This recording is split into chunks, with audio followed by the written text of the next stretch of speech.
All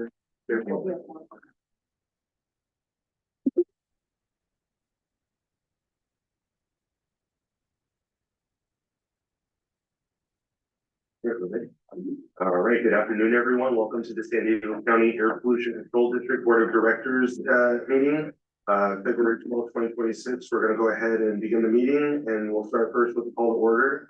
Please call the roll. Thank you, Chair Bush. Before I call the roll, I'd like to note for the record that members Fitzgerald and Cabral will be absent from today's proceedings. All remaining board members are participating in person. With that, Member Aguirre. Here. Member Campbell. Here. Member Duncan. Present. Member Gloria. Here.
Next, we have Amara, and she's in 6th grade, and she's our July cover.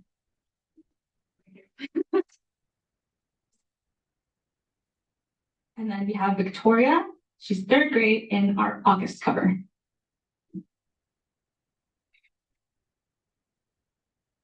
And next we have, I'm sorry if I mispronounced this, Jamaica. She's our September cover, and she's in 3rd grade.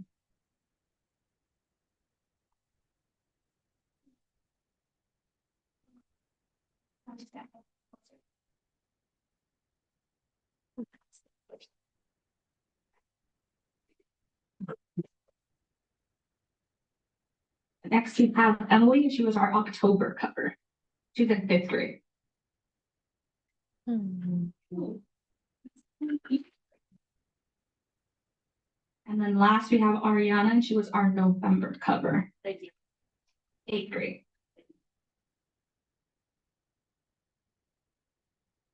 Okay, now we can pause.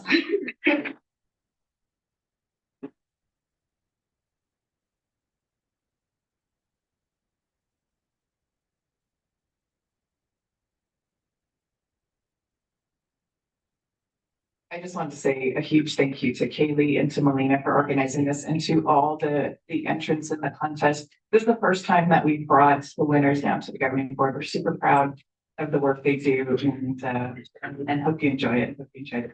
So we would like to take a quick pause in the meeting, just photos. And before you do, did any other board members have comments or questions or not questions? Any comments? No? But thank you all to all the participants. So let's, oh, yes, Member Gomez. I just wanted to say thank you for this beautiful art and a beautiful message, which is more important, and to trust that we're trying to do our best to truly do deliver a better care. And yes, Member. Just quickly, it's the artistic creativity that you guys showed is so incredible and so impressive. What I really enjoyed is that you guys also talk about not just the impacts to humans, but to the environment, right? Including the ocean, which also has it. So thank you for all your work. Sure. I just want to say to you, young people who entered this contest, congratulations. As a father of 2 daughters and 2 sons, I'm always proud of someone who puts themselves out there. You never know, you might hear no many, many times, and other times you might win, but keep being brave and moving forward and doing every opportunity that you want to try. Congratulations. Any other members? Seeing none, let's go ahead and take pictures and we'll recess for 5 minutes.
Mayor Gloria, are you able to hear us?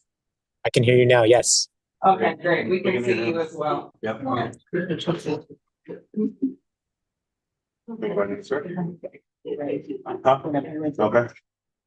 All right, we're gonna go ahead and get back in session. We are now on item number C, which is the non-agenda public comment. Clerk, could you please provide the public testimony now?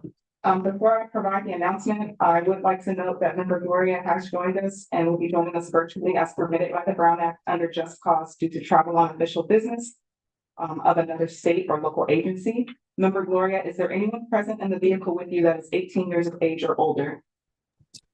Yes.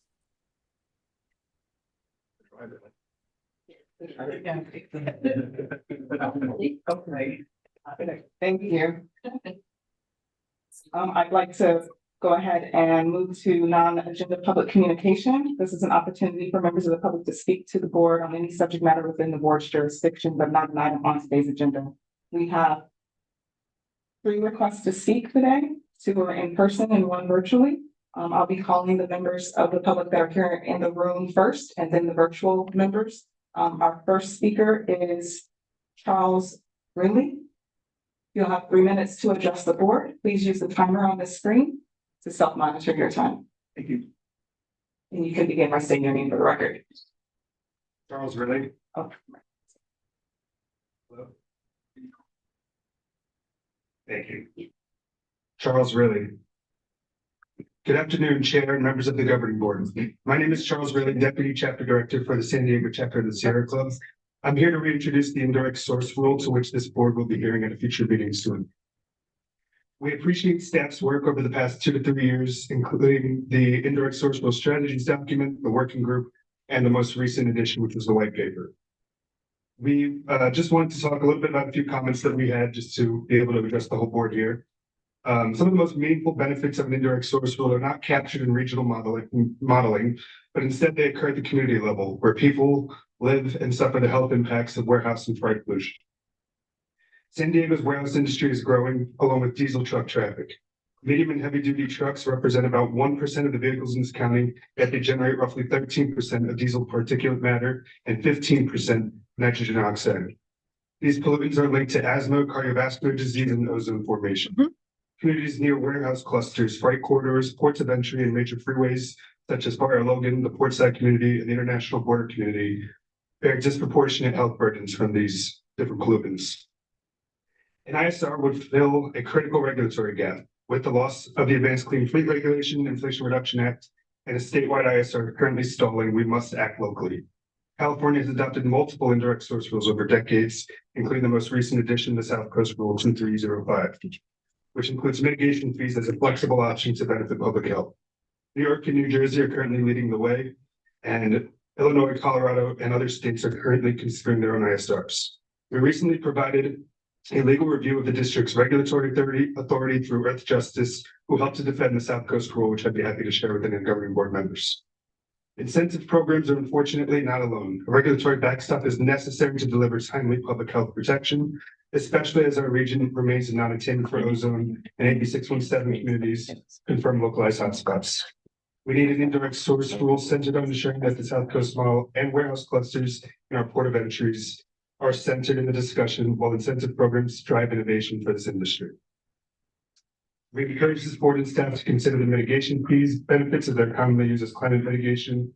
We look forward to working with staff and the governing board to develop a localized, flexible ISR focused on high-risk communities and major warehouse clusters. San Diego has both the authority and the responsibility to act. Thank you. thank you. Our next speaker is Marco Espinoza. You'll have 3 minutes to address the board. Please self-regulate your time using the timer on the screen, and you can begin by stating your name for the record. Afternoon, Marco Espinoza. 30 seconds.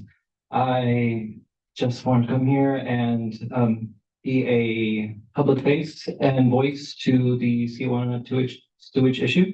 Obviously, we all know the things, affecting communities. But I know it matters when people show up. So I just want to be here. Thank you. Thank you. We'll move on to our virtual callers. Our first caller is Truth. You'll have 3 minutes to address the board. You can begin by stating your name for the record and please self-regulate your time using the timer on the screen. Hey there, it's Truth. You guys need to update the speaker form process and put it somewhere where people can actually find it on the APCD website. There's also no record of someone signing up to speak, which is why I was once denied the right to provide comment. And who's ever in charge of the audio, ensure it's working before you start the meeting, because oftentimes it doesn't work until 10 minutes in. I think today was probably about 3 minutes in, and then I started hearing what was going on. APCD also needs to stop denying Cesar Javier's comments by phone. I know that's happening, and I know ways around corrupt agencies, so just do the right thing. Paula Forbes was recently spotted at a county meeting begging them for tax dollars for air purifiers. Isn't APCD supposed to be a separate entity from the county now with its own budget? And isn't that kind of a conflict when you have a supervisor on the board? For fire smoke at beaches, Coronado's ordinance where they quickly expanded the area where bonfire bans are allowed is a good model for APCD to suggest to beach communities who run into that issue. National City is going to have tons of commercial trucks charging in the future, which will bring ruined roads, increased traffic, and potential fires with toxic fumes. What's APCD's plan? Has Manuela blown all the budget on Band-Aids to further delay aid for National City? Because I never thought air purifiers would become a full-on grift. Even NORA 1.0 didn't do that. Is the company who manufactures them union controlled? Maybe APCD should pay residents electricity bills for these machines, because what's the estimated cost if a family ran 4 purifiers in the house every night for 8 hours or even for 24 hours? Why hasn't APCD provided that estimate? For the record, without the EPA's ozone bubbles, the HS2 highs have consisted of November 15th at 12 a.m., 116 parts per billion, December 2nd at 10 p.m., 159 parts per billion. So for all of Manuela Minion Prather's chicken little emails, the ozone bubbles worked. Prather and Manuela were wrong again. But the Zeldin 100% solution is also looking like another fake solution. So it turns out air purifiers are actually needed for now. Thanks. Thank you. Our next speaker is Jasmine Vargas. You'll have 3 minutes to address the board. Please begin by stating your name for the record.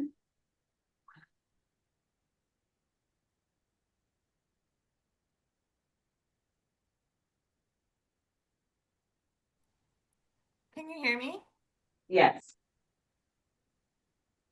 Thank you. Good afternoon. My name is Jasmine Vargas. I am Air Quality and Clean Ports Campaign Director at Environmental Health Coalition. And the last time I came before you, I urged you to address the overwhelming need for cleaner air in the Tijuana River Valley. And your response was one of action and solidarity. So I thank you for taking that crucial vote. Since then, I have read the latest from the Warehouse Working Group, and I hope to share some thoughts with you today. First, I wanted to extend my appreciation to the APCD staff for the white paper. Strategies to reduce indirect source emissions at warehouse and distribution centers is a culmination of 2 years of work that has engaged diverse stakeholders, and significant efforts were made to include feedback from AB 617 communities. This only being my first month at EHC, I have a lot of gratitude for the staff who have helped me engage in this process so I can adequately represent portside communities today. One of the most important takeaways of the white paper I wanted to highlight for you today is something our communities know all too well. Portside communities are facing some of the worst air qualities in the region. You can see for yourself on page 49, figures 13 through 15, which shows the Cal EnviroScreen scores for the areas around Barrio Logan and West National City is in the 80th and 90th percentile, which indicates higher health burdens compared to other parts of the state. The international borders also highly impacted AB 617 community, albeit more sparsely populated. These are the communities that should benefit the most of a warehouse ISR, and as well as any other programs mentioned in the white paper geared towards reducing local pollution. Due to cumulative impacts of these communities, industrial zoning, the 5 freeway, the port, the border crossing, we should look at these processes as an opportunity that it is. The work together to overcome the challenges, which EHC is committed to doing. I look forward to working with the staff members and the board to find a way forward that will allow us to use all the tools at our disposal. Incentives are useful if they are subscribed to. Rules like the warehouse ISR can be transformative, especially if they are focused on the most impacted communities. Warehouse ISRs would also fill the gap that the Advanced Clean Fleet rule left behind. Your leadership here is even more vital to the health and safety of South Bay communities because the federal government and the EPA have abdicated theirs. A state rule will be introduced again for after failing last year, and advocates will work hard to see it law, but you can show the state what it looks like to lead here as well. We will all have more time to review the white paper and the data, and I look forward to the conversations with you in the future. But until then, thank you for the opportunity to remind you all that what can be possible if we lead with community and environmental health as our North Star. Thank you. Thank you. That concludes public testimony on agenda of public communication. All right, thank you, clerk. We are moving on to item D. That is the approval of statements of proceedings and the minutes for the meeting of December 11th of 2025. Clerk, could you please provide public testimony instructions? Thank you, Chair Bush. Per Government Board Administrative Code, we are no longer accepting speaker slips for this item. And I note for the record that we have received no request to speak for this. Okay, thank you. Any comments from members of the board? And if not, going to get a motion to approve? Second. So we have a motion from member Aguirre, a second from member Campbell. Want to call the vote or do you want me? Okay. All those in favor, please signify by saying aye. Raise your hand. Aye. Any opposed? Any opposed? Any abstentions? Abstention.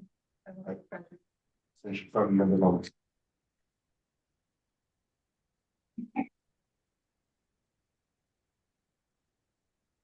Thank you. With member Fitzgerald, Koval, and Lawson Green are absent, and with member Gomez abstaining, that motion carries. It goes board members who are present voting aye.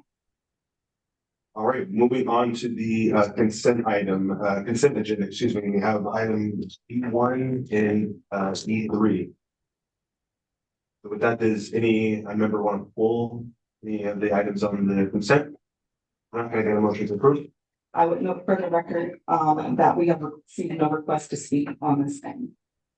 The motion to approve. Motion from member Dempsey, second. Second from member Aguirre.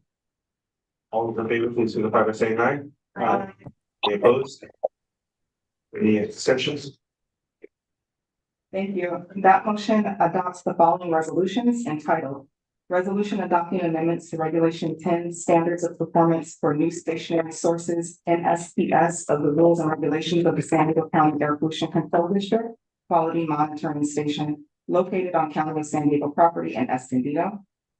Resolution adopting proposed amendments to Rule 69.3.1 stationary gas turbine engines and Rule 69.4.1 stationary reciprocating internal combustion engines of Regulation 4 of the Rules and Regulations of the San Diego County Air Pollution Control District. And resolution approving resubmittal of 2020 reasonably available control technology demonstration for the National Ambient Air Quality Standards for ozone in San Diego County with addendum.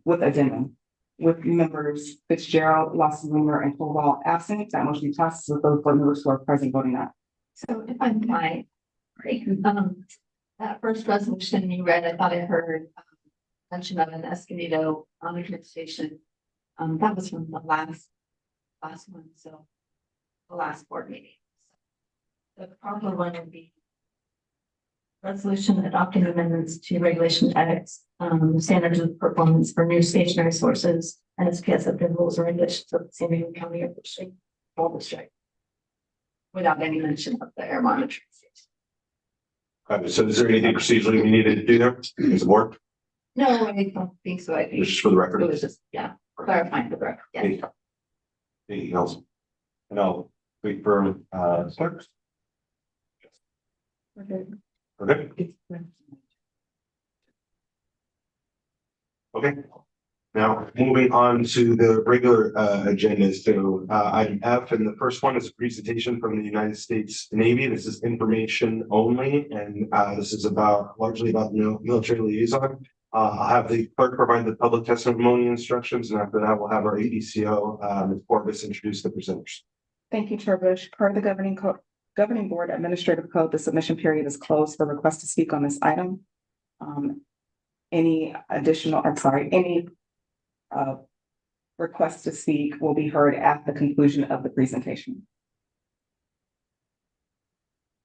Thank you, Chair Bush and board members. It's my pleasure to introduce Jason Golomsky-Jones, who's the Fleet Environmental and Government Affairs Director.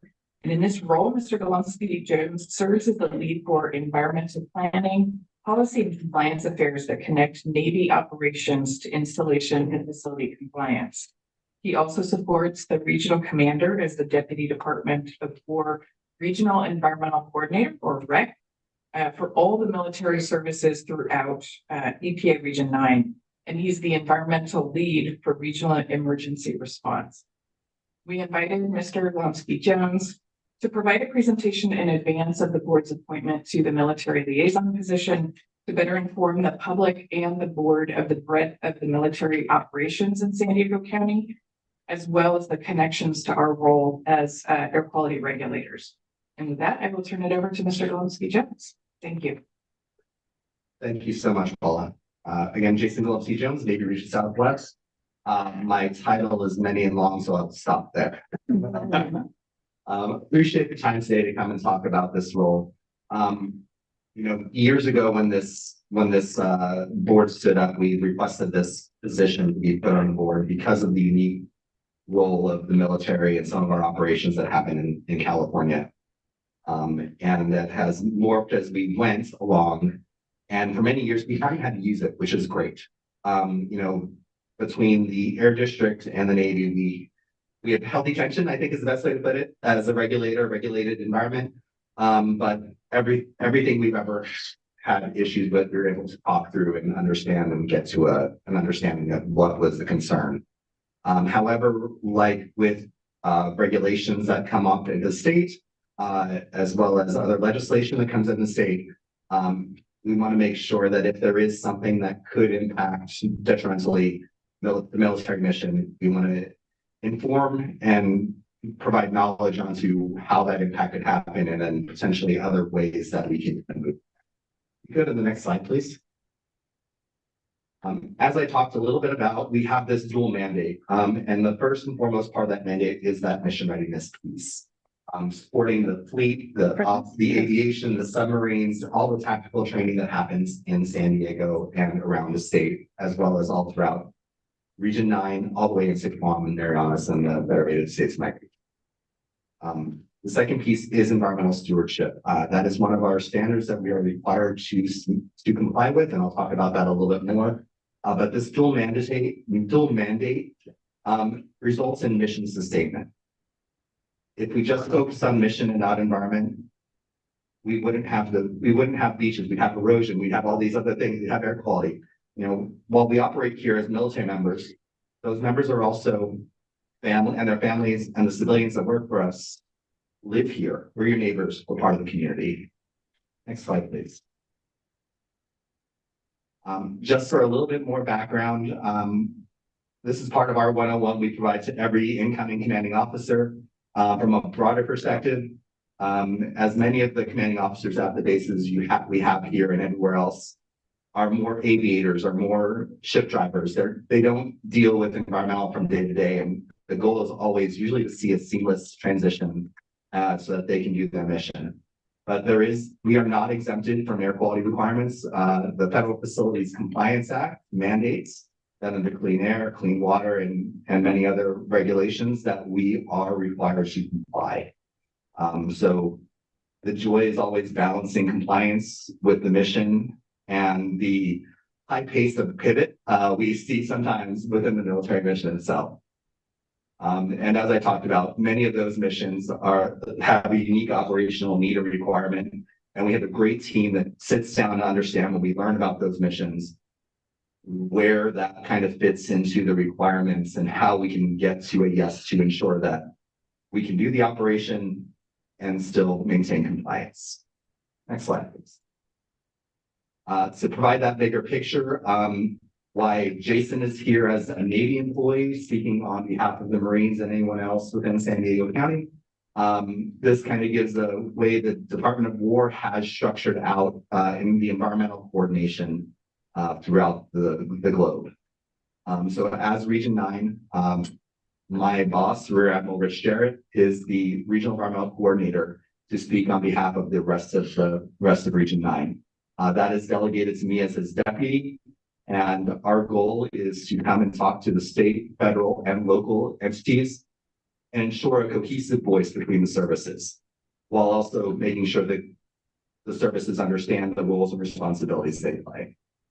Next slide, please. Taking a step back or step in and looking at San Diego County and the multiple military installations we have throughout the county. We'll be talking about a little bit more as we go forward. I've also listed in the Coast Guard. While the Coast Guard is Department of Homeland Security, there is a contingent tie upon the Coast Guard and the Department of War, especially in times of war. They come over to be that, but because they have similar mission sets, we are traditionally coordinating with the Coast Guard as well for any issues or concerns that they may have. We just bring them along, it's just easier. But as you see some of the great facts here about San Diego County, 1 in 6 active duty sailors, 1 in 4 active duty Marines are here within San Diego. This is a central point of military mission readiness throughout the United States. Next slide, please. Focusing first on the Navy, and looking at the 3 installations that we have here. Base installation, you'll hear those names used interchangeably, but Coronado is the first. And while Coronado is the larger moniker for the base, there are 9 non-contiguous fence lines for Naval Base Coronado. 1 actually being an island that is part of South Coast Air District, so you don't have to worry about that one, which makes Paula very happy. The rest are along the coast, but also we have some inland as well that do different types of testing and training going on. Throughout the base, we have not only the carriers that you can see prominently throughout the city skyline, but we additionally have Naval Special Warfare. We have a Fleet Readiness Center, FRC, which takes care of a lot of the maintenance of the airplanes throughout the area, and it's also known as the Master Kilo Base for the West Coast. Just a few of the things that we do at Coronado. There are about 100 tenants in Coronado, and I think the best way to look at a Navy base or Marine Corps base or any base is the commanding officer is the mayor, and as you look at it, you see the different parts of a city throughout the base. You have the operational, kind of like your storefronts, I guess is a great way to put it. And then you have your day-to-day working that goes on. So you're going to have your public services, your public works department, and other groups like that. And then you have your morale, welfare, and recreation side of the house as well to make sure that sailors and their families that do live on base have something to do from a recreational perspective as well. Next, of course, on the list is Point Loma. Premier sub base for the West Coast in the Southwest. And so we have those folks out there, and we have our fuel farm out there, as well as Nav War right along the 5. Then finally, Naval Base San Diego, where depending on the time of year and who's in port and out, we have up to 58 ships home based out of Naval Base San Diego that we staff on the waterfront. But then we also have some larger MWR facilities that are out closer into Mission Valley as well that come there. We have ship repair and maintenance out there at Naval Base San Diego with the graving dock and many of the different operations for the Navy there. Next slide, please. Looking at the Marine Corps installation side of the house, we have Marine Corps Base Camp Pendleton for the north. Premier amphibious training base, where anytime you can see that coastline being used for different testing and training events for the Marine Corps. We have ground combat and expeditionary training out of there, and a large use of their ranges throughout them into the mountainous areas that happen out there. You look at the Marine Corps Base Miramar at the air station up there. Traditionally, your jet base. Not only are they flying those jets out there, they're maintaining them. So you have tons of Marines as well as civilians maintaining those jets on a daily basis, ensuring the readiness to support the operation. And finally, Marine Corps Recruit Depot San Diego, our home to testing and training for the new Marines. Next slide, please. As I've spoken, these are some of the many different operations that you can see permitted throughout our installations. We are that city where we have the testing. We have Navy and Marine Corps operations and maintenance, which involves parts washers, stripping tanks, and more of the heavy industrial piece of our mandate. You have the training and testing events that happen where training and testing is rarely, if ever, regulated. But you know, a lot of that has to do with the unique requirements of military testing and training. And finally, the traditional municipal services as well as MWR. Next slide. Now to start looking at our operational growth outlook, or as we call it in the military, the strategic lie down for the outlying 21 through 27 time. This kind of provides you a little bit of information of, you know, growth throughout the military and for the Navy, where we're going to see a few more, quite a few more ships coming out here. Again, they're not always going to be here. They're going out doing testing and training or being deployed. You're seeing a lot more increased deployment throughout the area, but that also shows more time for maintenance while they are in port. In Coronado, we're seeing a lot more of 3 carriers on the waterfront right now, and then doing their workups, getting the maintenance done. You'll usually see 1 being completely overhauled at any given time, and then 2 others transitioning in and out of their workups to go out and support the greater fight. Additionally, we have moved from a C2A C2 plane to the MV-22, which is the Osprey, as the main piece of fixed wing air quote out there as the Osprey does go from helo to fixed kind of action. And then finally, for the sub base, we're going to be transitioning throughout into 27 and beyond to the new class of submarines. And if we could just pause right there, had a technical difficulty with Zoom, so if we could just pause right there so we can get the Zoom up. Apologies.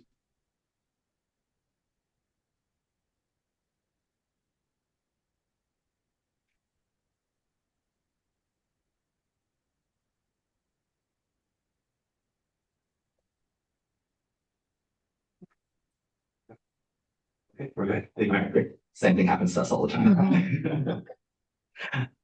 Whenever we do bring in a new platform or have new operations, the other piece of this that happens is we are still required to participate in the National Environmental Policy Act, NEPA. So anytime there is planning for a larger piece or even a smaller piece on base, we do have our categorical exclusions, we have our environmental assessments or our environmental impact statements.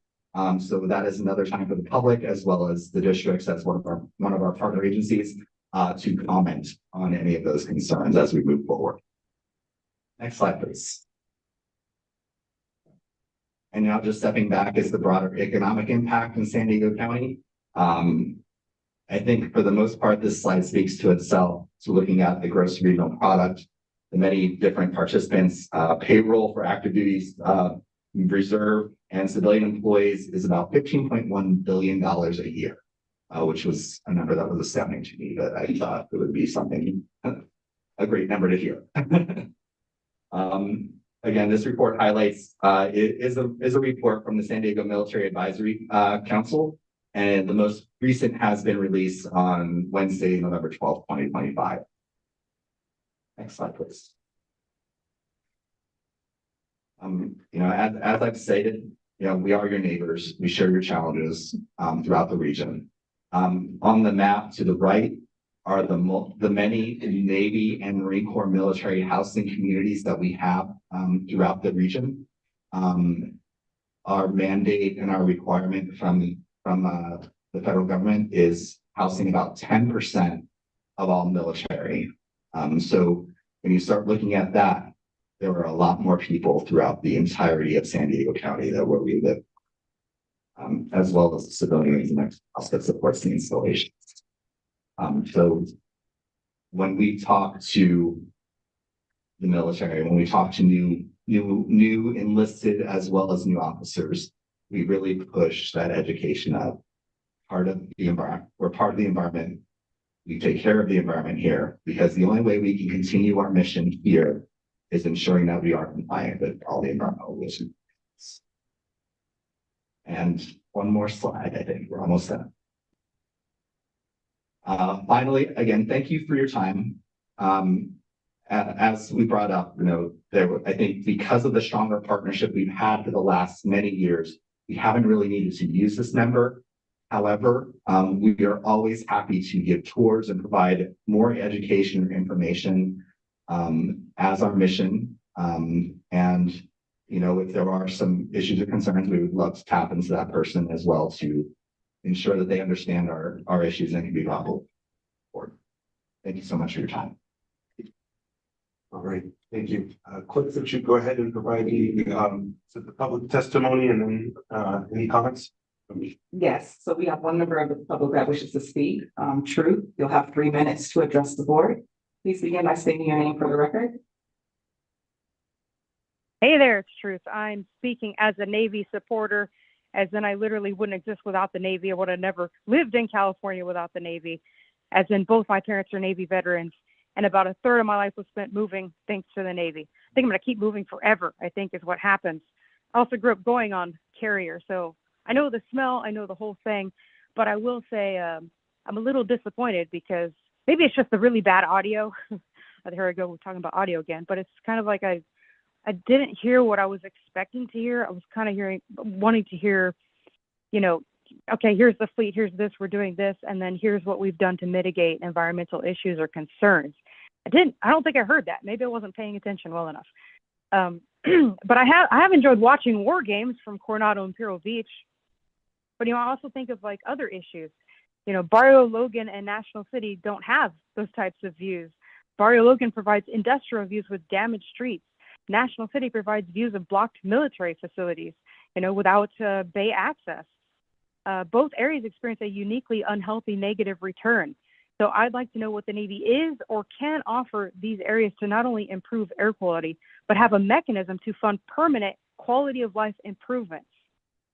Because I don't want to sound like Marcus, but when you look at the military budget, there's so much you can do with that same funding, especially when you just ask for a drop in the bucket. I do agree with that. The worst pollution, though, is whenever a Navy craft dumps its trash into the ocean. I've never heard a reversal on that policy. It's a little known fact. Is this phrase national security? Does that override all the local or state concerns? Or is it just like a friendly, pretty please ask the Navy to follow some kind of environmental standards? That being said, I'm glad this agency works with the military because other agencies need to get on board with that concept. The County of San Diego would not exist as it does without the Navy. None of these cities would exist without the Navy's existence. And for the record, the APCD timer seems to be running astray too, because earlier my alleged 3 minutes started around the 2-minute 20-second mark. So I'm going to say this agency needs some military style shaping up. Thank you. Thank you. That concludes public testimony on this item. All right, thank you, staff, and really want to thank Mr.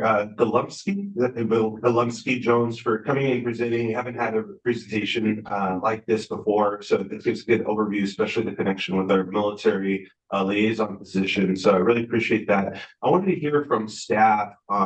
Actually, Truth brought up a couple of issues that I think are relevant in some of the air quality impacts in National City and our 8617 communities. So could you speak to some of the issues in the last year that have been that you all have worked on together from a regulatory standpoint? Sure. Just to clarify, the military installations are held to the exact same standards as any other stationary source in San Diego County. So we do meet quarterly with the representatives from Navy. We're hoping to continue to expand that to members of the other services as they have availability. But we have talked through issues regarding permitting and efficiency and permit processing, things like that. But I will say is that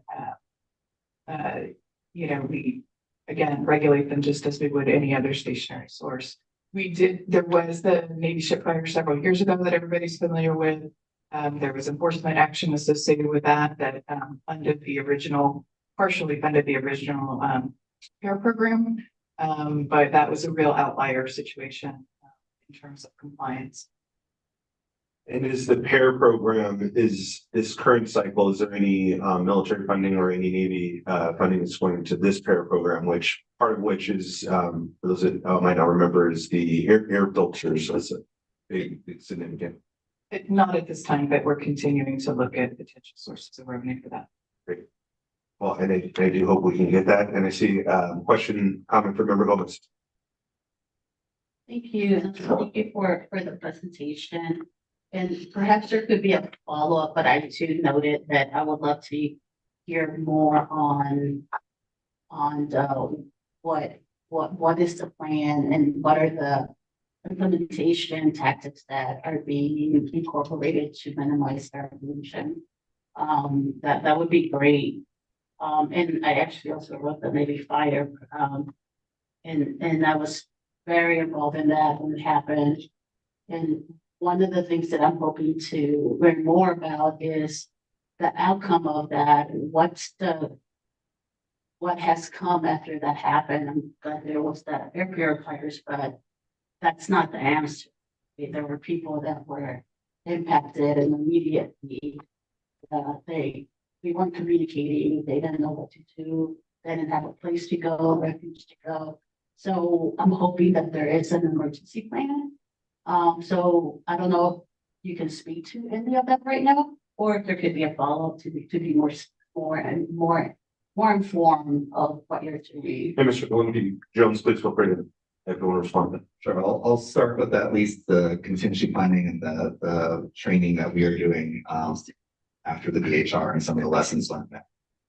One of the biggest things that we have looked at from an exhaustive investigation into the fire is our coordination with both state and local county groups to ensure that there is a consistent messaging and comms between Cal OES as well as the county safety, so that if something happens, we provide you information as the county, and as the best folks to talk to the county would at that point would be the county to make sure that those messages go out to county residents. We are actively working to have better public affairs reach here, but we want to make sure that the county has their role as the outreach for the local organization. One of the other things that we are doing as the Navy is the low carbon fuel standard. We're participating in that program through the state of California, where we receive some credit for plugging in our ships as soon as they come into port. Those credits we're working with our banker of the credits, which is the Port of San Diego, to provide projects for us to update our infrastructure on the shoreline for power, etc. So to look at many different ways to ensure that our resiliency is there, but also we're doing it in a more updated. Thank you. And we have member Aguirre and then member Campbell. Thank you for the presentation. I just want to align myself with those comments about the fire. I think it's important now that you've mentioned there's a thorough investigation happening. And of course, the county OES, Office of Emergency Services, has a role in that. I wouldn't be opposed to having maybe a combined presentation in the future date to really understand, not just for the board, but for the public, on what went wrong and how we prevent this from happening in the future, not just as it relates to the emergency response, but to the actual contingency that took place, right? Because we're still seeing community members being affected. Thank you for that response. I also want to thank you. I'm coming off of having been on Ventura Beach City Council for 6 years. The Navy is a tremendous partner to us in that city. And actually, as mayor, convened and created the Military Affairs Committee because we wanted to make sure that we had a bridge of communication, even a stronger bridge of communication with the Navy. And I know that you all have made tremendous efforts when it comes to other types of environmental impacts. For example, climate change and sea level rise resilience. I know that you guys replaced the Tier 8 for another shell life of 75 years to adapt to sea level rise. So I really appreciate the Navy's efforts as it relates to climate change and look forward to continuing to work together on how we can implement best practices among all the different regions as it relates to air. Thank you. Thank you, Member Ian. Member Campbell. Thank you so much. Thanks for the presentation and thank you to the Navy. And I've had the pleasure of speaking with many of the people involved with the Navy here in San Diego and federally. And they are so pleased with the welcoming nature of our community. So I just want to give kudos to our citizens for their welcoming of our armed forces here in the Navy and the Marines. And I have a couple of questions. First of all, on the Guanam fire, I was able to have breakfast with the Secretary of the Navy at the time. It was the previous administration when that happened. But he talked about fire suppression devices would now be needed upon docks near Navy vessels. That was a problem with getting that fire under control in the past. And I wondered if we've made progress on getting those type of devices onto our docks for the Navy.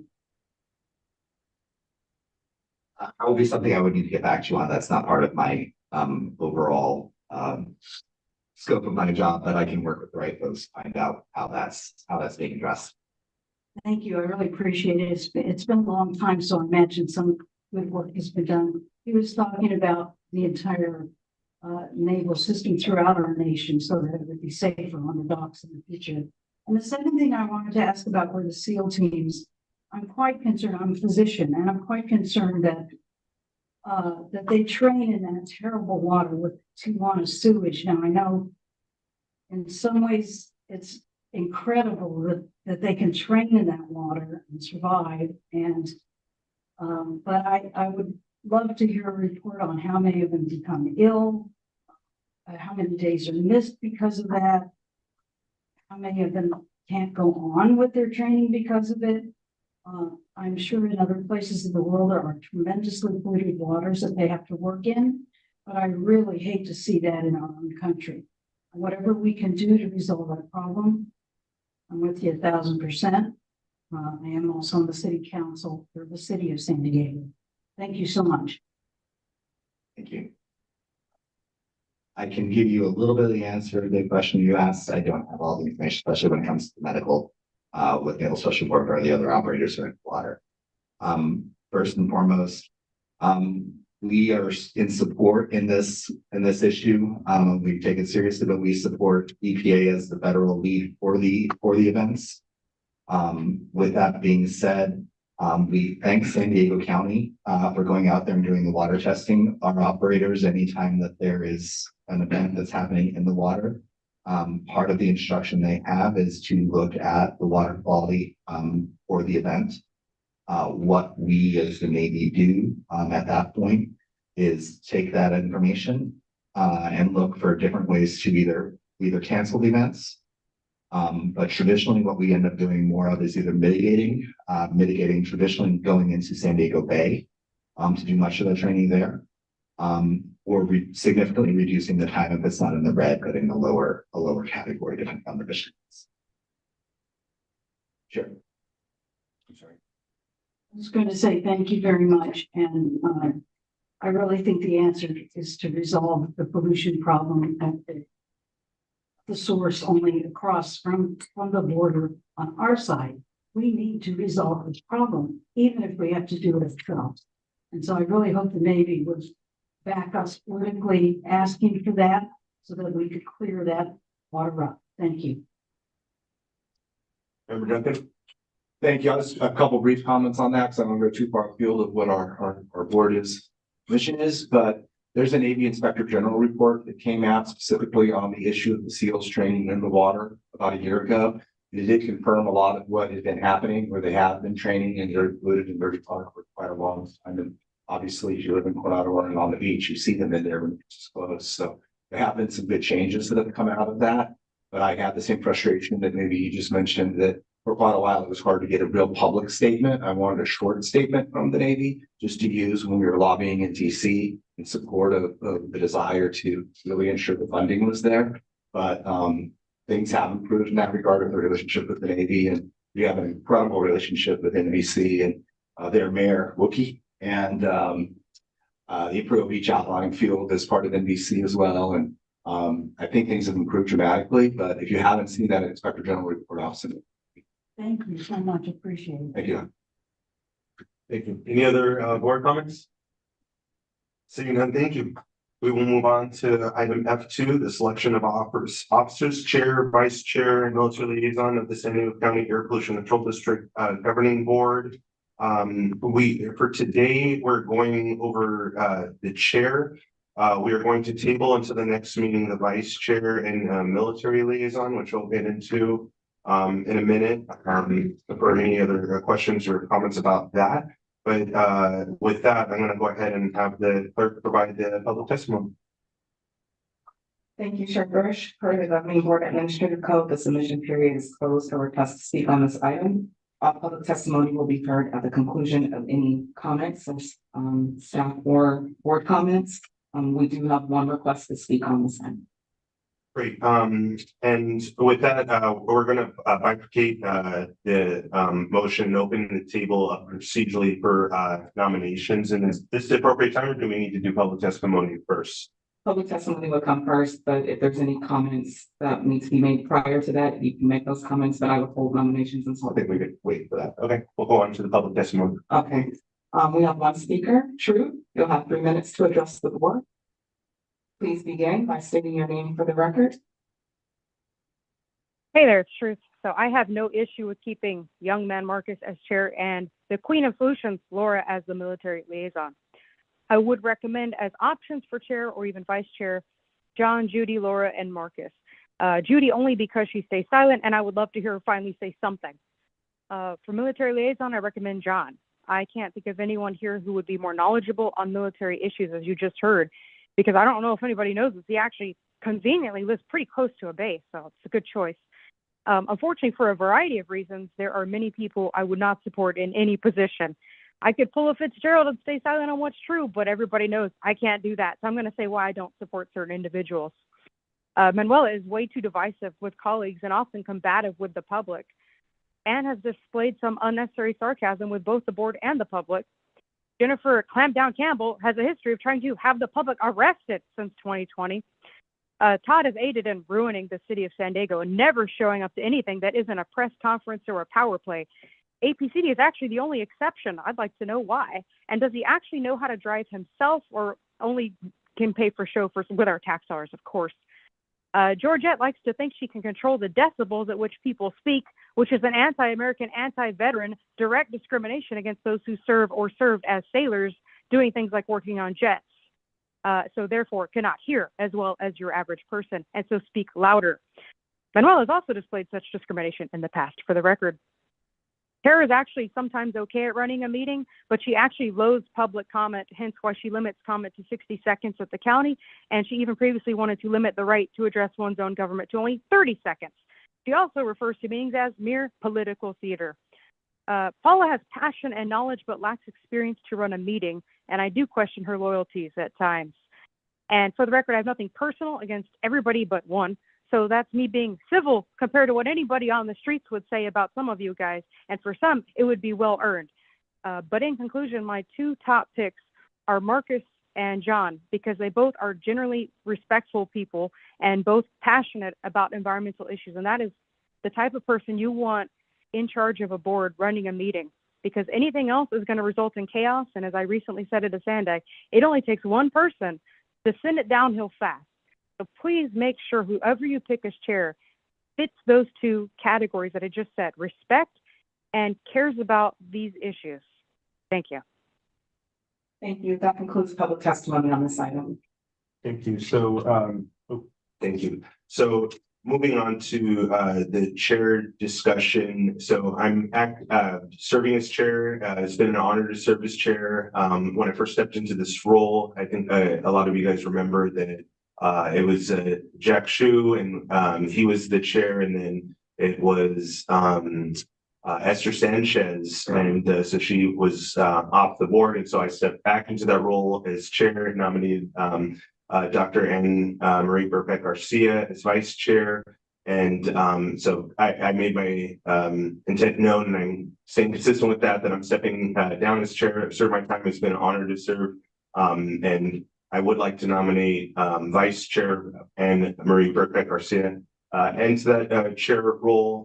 Been really happy and appreciative of her experience as chair with the planning committee group, and just all of her passion and dedication, especially on the Tijuana sewage river crisis response a couple of years ago, when we're really in the thick of it in fall 2024.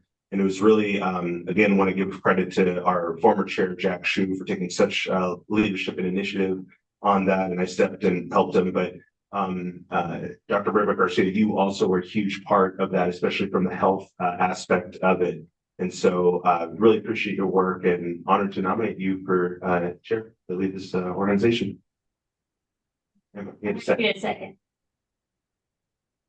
Comments, and then from that, board member comments, questions, member Duncan.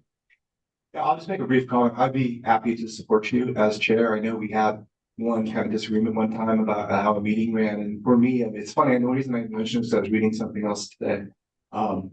And I think it's great for all meetings. So just a suggestion, and what looks like will be your new term as chair is under like the basic rules of order, it says that every member should have a chance to speak before another member speaks again. And I know we have a looser, I like more camaraderie where we, talk, and if somebody says something and somebody else is saying something about what they said, clarify it. But I would appreciate it and request that we do try to do that, because we have strong personalities in the room who may talk 3, 4, 5, 6, 7 times for, until we're running out. So anyways, thank you for your willingness to serve.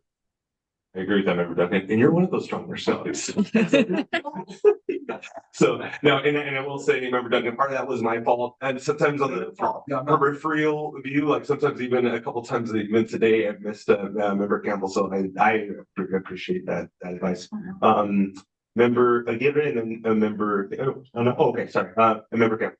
I just want to say thank you for stepping up and serving so well. And all of this has to do with health, and health comes first.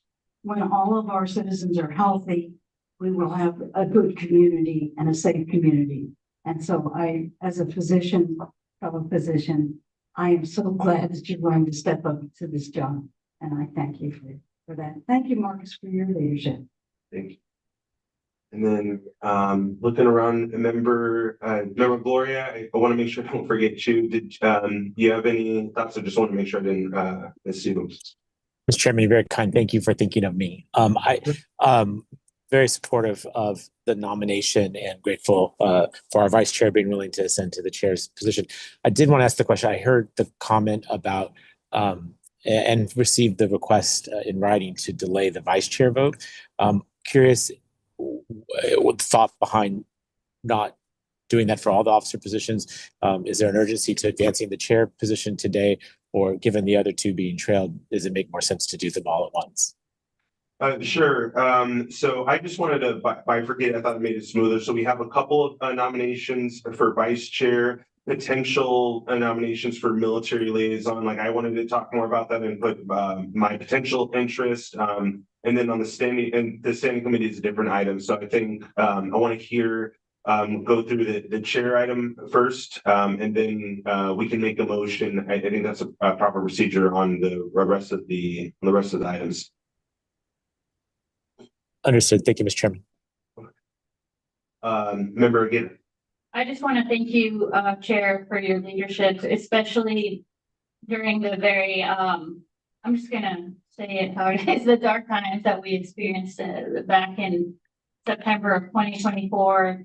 You and former Chair Shu and Dr. Burkbeck Garcia, and this entire board and staff were so elemental in showing courage and leadership in a moment when that was scary and needed.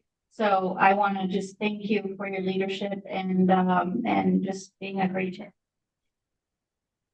I would like to just note for the record and just for clarification for the public, this particular item is for appointment for the chair, the vice chair, and the military liaison, but we are bifurcating each of those. With the chair being nominated and appointed today, and the vice chair and the military liaison being continued. That would be a motion to come. Yes. Yes, thank you. But not simultaneously with the. Correct, but not simultaneously. We can open up the vice chair and military liaison. That way we can have we can be clear on, and from the floor, if there's any other folks who'd like to submit their names for that. So let's, but for now, let's bifurcate that. And really, the nomination is open for chair as well. So anyone else? Member Granados? All three positions, or all three officer positions will have a separate motion. Yes. Of course, we could do military liaison and vice chair, but we'll do it separate. Member Granados. I didn't have my hand raised. So, okay, just wanted to make sure you got wanted to get everyone's input in. Yeah, just say, I echo what everyone else has said. Thank you for your leadership. I'm like one of the newer people here, and I definitely support Anthony, member Rebecca Garcia, but also Chair Marcus, thank you so much for all you've done, and especially on the issue. I'm proud to be here. Thank you. So that we have a motion and a second to nominate Dr. Anne Marie Rebecca Garcia as our new chair. So with that, can we go ahead and take the vote? All those in favor, please signify by saying aye. Raise your hand. Aye. Any opposed? Any abstentions? All right, we've got the vote. Thank you. With member Fitzgerald, Lawson Reamer, and Cobalt absent, that motion passes with those board members who are present voting aye.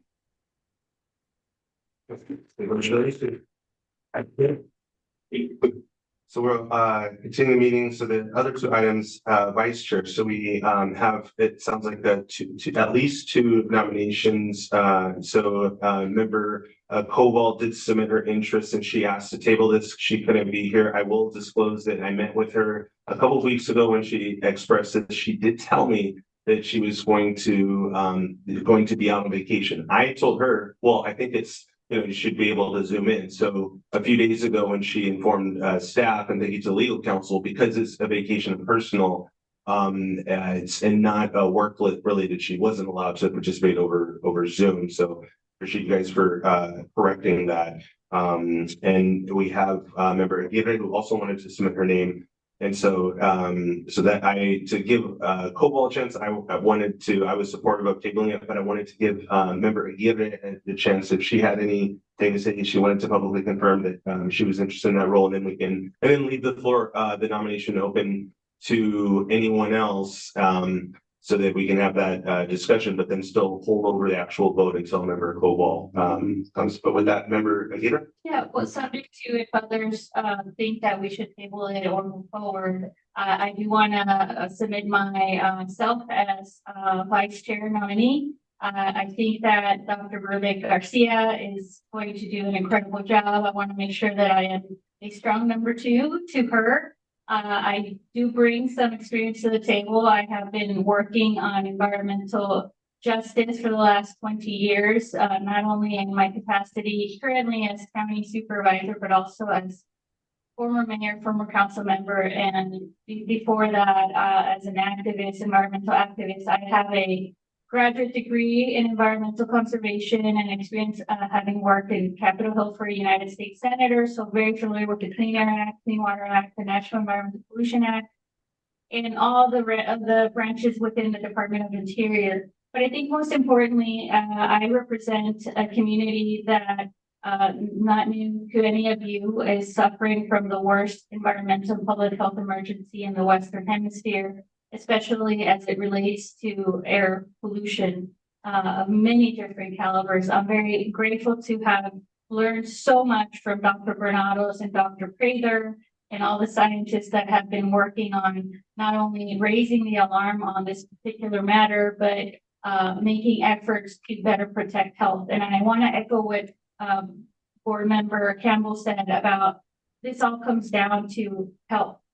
And to have a healthy community, you need to have a healthy environment. And in order to have a healthy environment, we need to continue doing the great work that this agency has done for so long, but really taking into consideration the environmental injustices of the past, especially around communities that have been subject to emissions, port of entry, emissions, particulate matter related to the border crossing. Communities such as Barrio Logan, National City, who have been, very,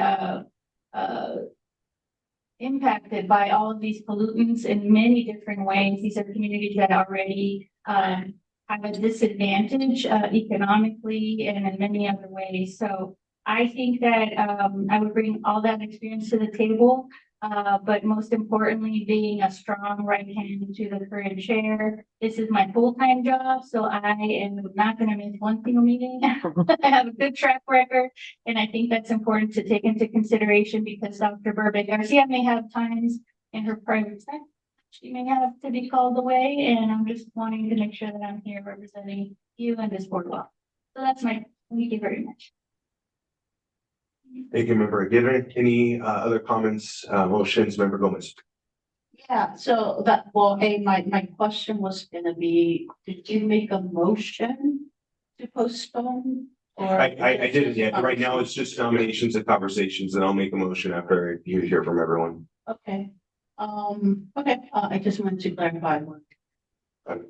Okay, Member, but I did want to be upfront that Member Koval requested email. Hopefully everyone received it for the delay. And so for me, I'm supportive of that. However, I still want to give an opportunity to open the floor to everyone so that they can give their thoughts, or if anyone wanted to also be considered for vice chair, to open the floor up there. So with that, any other comments? Okay, with that, I will make a motion to table this vice chair decision to the next meeting. I second that. Procedurally. Okay, so we have, yes, Member Gomez? Thoughts? Yeah, I'll be supportive of the motion, and thank you, Member Rita, for also expressing interest. And this is not to speak of Laura, but I just heard that she's interested as well, and I just want to hear from her. And I do believe that just as the member is asking us, we should honor that. And I feel like, I'm sorry, I'm hearing. Sorry, no. So, yeah, so I just would wanna, honor and the members that are interested. Thank you. Thank you, Member Gomez. Member Gloria, did you have comments? No. Okay. No, sir. Okay. So with that, we'll go ahead and take a vote. This is to push back the vice chair position into the next available meeting in April, I believe. So with that, all those in favor, please signify by saying aye. Raise your hand. Aye. Any opposed? Any abstentions? Okay, the motion passes. Thank you. With Member Fitzgerald, Lawson Reamer, and Koval absent, that motion passes with those board members who are present voting aye. Thank you. So we will move on to the military liaison position. Again, a similar dynamic. I'm not sure of anyone who has submitted their names. I would potentially be interested. I'm not ready to nominate myself, but my recommendation is to push this back. We just heard from the military, the Department of Navy, to hear about this and just some of the details. And I do have a question. So this appointment, what is all the board, right? So it's not the planning. So the planning committee, the chair actually nominates that. So this is from the floor, right? Okay. So that for me, I think this should be a pushback, but I want to leave the floor open to anyone else who potentially wants to be considered or nominated in an official capacity in this meeting. And again, similar to vice chair, we can, hear from the floor and the membership can make the decisions. So looking around, Member Dunn. I was just curious because when Mayor Gloria asked the question there about why would we continue the vice chair, I agree with, as Member Gomez said, because that member isn't here, who wants to be considered. I am supportive of that, exactly like you said, that honor, that request. But for this position, I was just curious, is there a reason why you prefer to move it out? And I'm fine if that's what the board wants to do. I was just curious if there's another reason. And then the second part of that question is, again, I'm not actively heartily seeking that position. I'll just say I'd be happy to do it if needed. And maybe you can even say what the duties of it are. I don't know if everybody totally knows, but for me, I'm on base every week. I work with and speak at SDMAC quite a bit and have a close relationship with many of the, commanding officers and other places, but I am not, pushing. So if it's something that you would want to do, I would be happy to support you. Thank you, Member Duncan. APCO, was there any question or anything that you wanted to respond to there? You are our legal counsel? And yes, if you'd like, our legal counsel could. Briefly, I would appreciate it. I know it's probably in the packet, but. So, and I'm just kind of summarizing from the admin code about the military liaison, so. Serve as liaison to the Navy, Marine Corps, Coast Guard, and report to the governing board as necessary to inform the governing board of any issues of permitting rules, regulations, and planning issues that will affect the mission of the military. It's basically consulting with the different branches, find the appropriate points of contact, direct staff to meet with the contact at least quarterly on those issues that I just mentioned, and basically a liaison, I guess, between the air district and the military, and provide updates as needed. And Court Honor has a standing meeting with the Navy, a public meeting with the Navy regularly in our city council. But anyways, yeah, I'm done. Thank you. Yeah. Thank you. I agree with that. So I'm potentially interested. I served on the military working group at Sandex. I have some experience with that. National City has a Naval Base San Diego, 32nd Street. However, you have a lot of connections to something I'm good with if the rest of the board, unless there's other interest in nominations, including from the members who aren't with us today, then I'd be open to that, but still would recommend. And I'll go ahead and actually just use this opportunity to make a motion to table this, and we have some names out there. I'm happy to talk to Member Duncan because this isn't similar to me. It's not we need to do this. But I want to talk to some other members and kind of gauge the interest. I'll second your motion. Okay, we have a motion and a second to table this. Is there any other discussion, Member Campbell? Member Gloria? Anything? Seeing none, all those in favor, please signify by saying aye. Raise your hand. Any opposed? Any abstention? All right.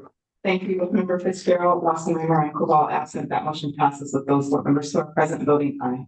Okay, great. We'll move right on to item F3, appointments to the Standing Committee on Planning and Policy. This is also something that I'm recommending us tabling, but I believe because it's posted and everything procedurally, we still have to go through this item. So with that, I'll go ahead and have the clerk provide the public testimony.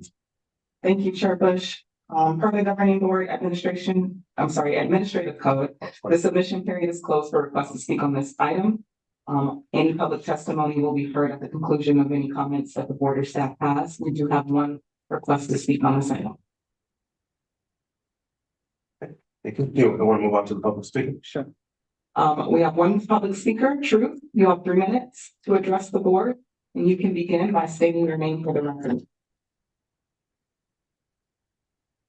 Hi, it's Truth. It was a really good conversation. Thank you for letting me listen to that.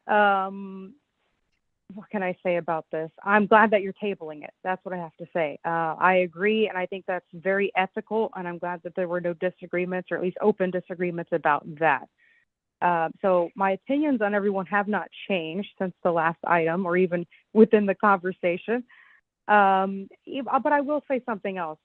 I had recommended Marcus and John, and really for anything. But I want to say that some people made question why, because I said respectful, and maybe there have been incidences where that would be counter to what I said.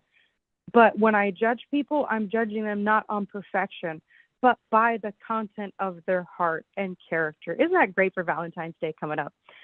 But so for planning and policy, similar characteristics are required, but I would also say, again, you got to look at who actually wants to do that job of planning and policy, but not for themselves, but for the greater good of the agency getting things done.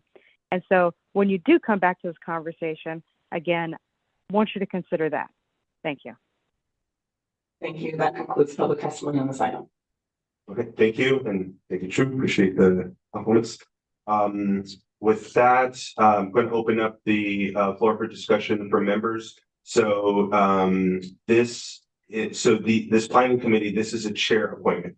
We just nominated the chair. So when I worked out with Paula about the putting this item, I wasn't sensitive to the fact that the chair should have their opportunity, whoever that was, to be able to make nominations, to talk to the board members herself. And now that we just elected a chair, I think now there's opportunity to do that. And I think this is an opportunity for folks to publicly let the board know if there's interest in these positions. So I think from here we have a member Duncan, member Granados, and our vice chair, or chair, Garcia, who's on that committee. But I think it's now open, and I'm not sure if there's others that wanted to drop off. We have member Fitzgerald that's not here, member Cobalt that's not here, so just don't know what their intentions are on. So with that, I see member Akiva. Did you have questions or something? No? Okay. Any other comments?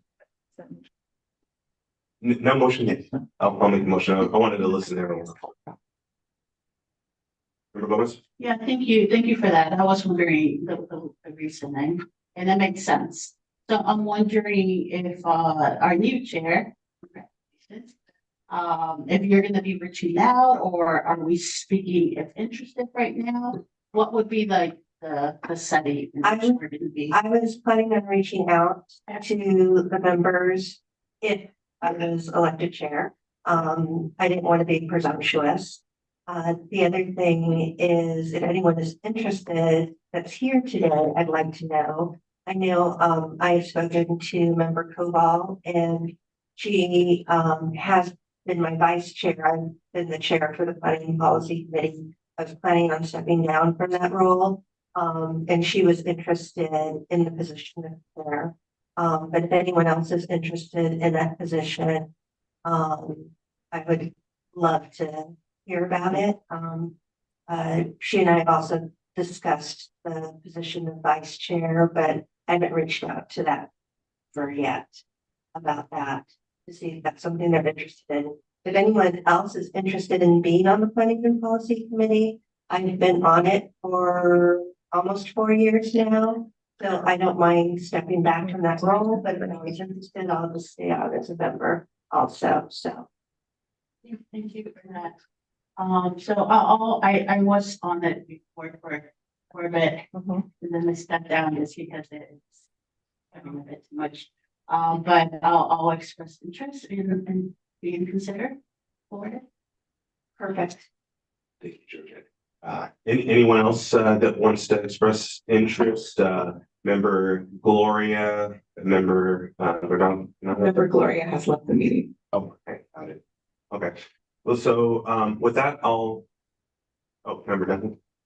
I'm happy to stay on it. The one thing that I think that I've done that it can be helpful is sometimes I try to help wordsmith with maybe the other members are trying to have us change in what we're going to present to the board or move forward. And I kind of enjoy doing that. So I'm happy to stay on, but if there's others that want to do it again, I'm okay to move. Thank you. So with that, I'll make a motion, a formal motion to table this to the next meeting. So can I get a second for that? Second, I'll show the love there. So second by member Campbell, motion by myself. Another thing I'll say just to the planning committee, I really appreciate you all for your service, for taking the time, because so much of what you guys do does come up to us. But when I was chair and I made those nominations, there was a shift in just our board makeup, so that we have folks that are Republicans, which we haven't had before. I'll just be frank and say that. And the politics, like that matters, right? That comes into play in every single thing we do as public agencies. But I do want to give a shout out to everyone on this agency, because I think we try really hard at APCD to not politicize or make red or blue air quality, air health, and I think we've, as an agency, done a really effective job at that. And part of that has been the work of honestly the planning committee. So I really appreciate your guys' diligence and your work and working together and developing consensus, because we do have controversial issues, obviously, but just like has been brought up before, the Tijuana sewage river crisis, it shouldn't be red or blue. It shouldn't be political to protect the health of people and the air quality there. And the reality is we do have a different administration than before. And so we have to navigate that and work together. So I really appreciate the work and everyone here at this at the board for doing that. And I want that to continue. And I just appreciate everyone for just the due diligence and kind of and I'll give a shout out to a member Fitzgerald, for example, as she brought in Shalim in our EJ team to go to Escondido City Council and discuss that. And I really appreciate that, because it's breaking out of those political silos, if you will. And that's what I want to continue to have us grow. There's going to be disagreements on issues, but as much as we can stay focused on health and the clean air, I think we're good. So really appreciate everyone for this. So with that, we have a motion and a second. All those in favor, please signify by saying aye. Aye. Any opposed? Abstentions? Thank you. With members Fitzgerald, Gloria, Lawson, Reamer, and Cobalt absent, that motion passes with those board members who are present voting aye. Awesome. All right, moving on to item F4, proposed amendments to the San Diego County Air Pollution Control District Administrative Code, including updates incorporating recent legislation. Clerk, could you please provide the public testimony announcement, and then we have the staff presentation by our APCO. Thank you, Chair Bush. For the Governing Board Administrative Code, the submission period is closed for request to speak on this item. All public testimony will be heard at the conclusion of the staff presentation, and I would note that we have received no request to speak on this item. Thank you, and we'll turn it over to our APCO. Thank you, Chair Bush, Incoming Chair Burke Garcia, and governing board members.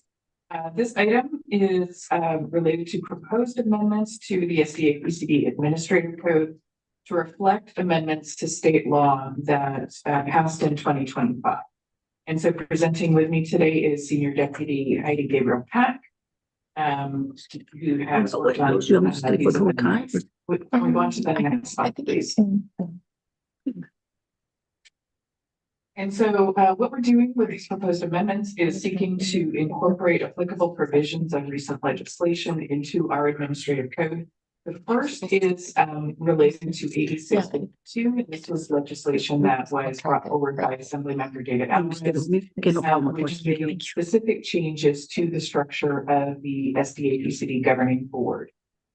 SB 707 made revisions to the Brown Act, and SB 827 now requires fiscal and financial training of local government officials. So there's some new requirements there. So we're going to, in this presentation, provide an overview of these changes to state law made by these pieces of legislation, as well as the proposed amendments to our administrative code to reflect them. Next slide. The changes also clarify procedures and make minor formatting, renumbering, punctuation changes, and consistency updates, including tables of when sections that we updated as we make changes to the admin code from time to time. And so this slide is from the first page of the administrative code, shows a cover page and how those revisions would appear, which sections were changed, and which board meeting and items. So it's clear when we made revisions to the code. Our presentation today is just going to cover those substantive changes, not that formatting and numbering cleanup that we've done. Okay, next slide, please.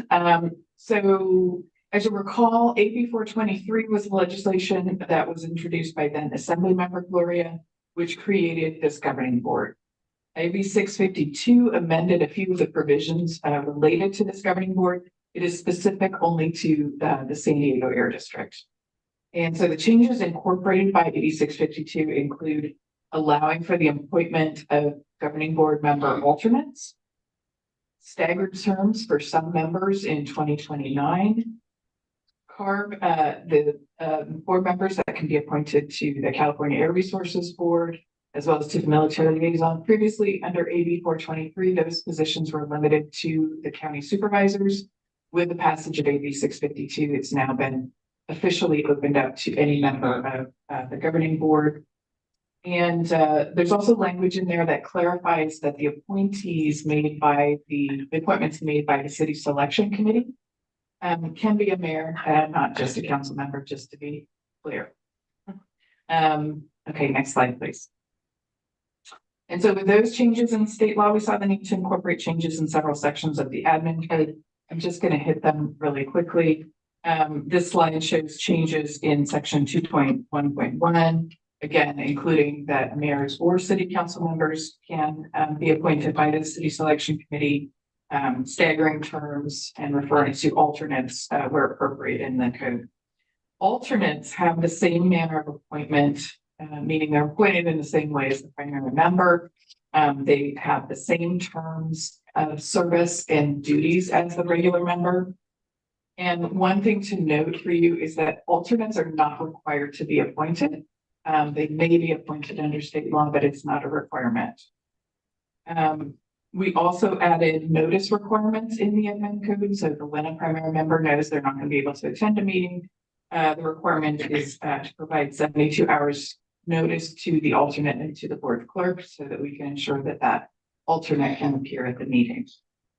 And another clarification is that the alternate is not serving as the officer, as a board officer or liaison if the primary member is the board officer. So as the example, if Chairperson Garcia is not able to come to a meeting, her alternate would not serve as the chair of the meeting. Instead, the vice chair would serve as the chair. Next slide, please. And so this slide shows changes to 3 other admin code sections. Section 2.1.2, again, the same manner of appointment carries through to the appointment of alternates. Changes to 2.1.5, clarifying that the military liaison can be any member of the governing board. It also captures a new requirement for us to consult with the armed services prior to any appointment. Again, that was one reason that we invited the Navy here today to present to you before making that appointment. We also incorporated changes to section 2.2.9 related to quorum and voting, just mentioning that alternates appearing at a meeting are counting towards quorum. Next slide, please. And so this slide shows changes to admin code section 2.3.3, as well as options for your board's consideration. So section 2.3.3 refers to standing committees such as the Planning and Policy Committee. Under the proposed changes, there's 2 options depending on what your board decides to do today. Option 1 would be that a governing board alternate would not automatically serve on a subcommittee that the primary member is serving on. This seems to be a typical arrangement with other boards, but again, we wanted to provide options for this board. Option 2 would be that the alternate would also serve as the alternate on, say, the Planning and Policy Committee if the primary member were not available to serve on to attend that meeting at a time. And so, again, when we get to the end of the presentation, we'll highlight those options for you, but that's those options for your board to consider today. With that, I will turn it over to Katie. Okay, great. Next slide, please. So under SB 707, there were several updates to the board, or Brown Act, sorry. You received a copy recently with this distribution of the updated Brown Act as required. And for the non-public members serving on the board, you may already be familiar with the recent updates. Some serving in your own jurisdiction. However, I just want to point out, if you are familiar with some of the updates, there are some changes that do not apply to SDAPCD.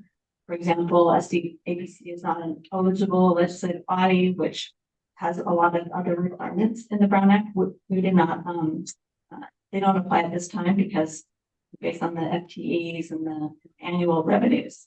Another example that doesn't apply, multi-jurisdictional bodies, that's a new teleconferencing option. All SDAPCD is a multi-jurisdictional the governing board members receive compensation, so that option is not available for that type of teleconferencing.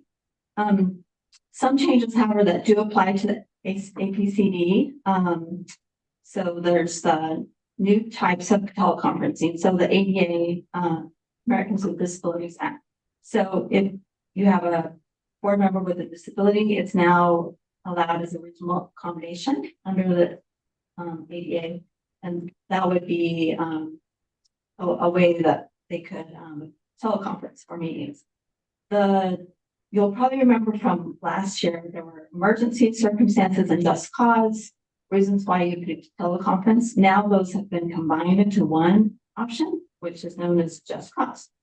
And it permits a member to participate without notice of the location from which they participate earlier today. And it's similar to the other requirements that were in effect, including the limitation of 2 times per year for this board. Another change to the Brown Act is it says that members of the public who participate remotely who are disrupting meetings, they may also be removed from the meeting instead of just a member of the public who is disrupting in person. Maybe just a quick clarification. Mm-hmm. Did you say the 2-time limit does or no longer apply, or I wasn't sure what you said when you mentioned? Oh, sorry, I was probably trying to be. The 2-time limit still does apply. Still applies Yes. to the size of our, or Yes. how often we meet. Yes, exactly. Thank you. So next slide, please. So because of those changes, we are proposing one change to the admin code for this section to incorporate those Brown Act changes. Because the current the current admin code section 2.2.1A already says that the board members may participate remotely with full voting rights to the extent permitted by law.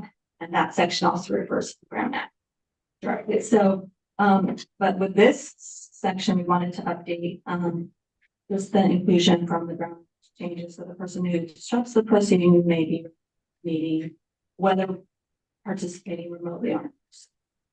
Next slide, please. Another piece of recent legislation, SB 27, relates to training requirements for local agency officials, including board members.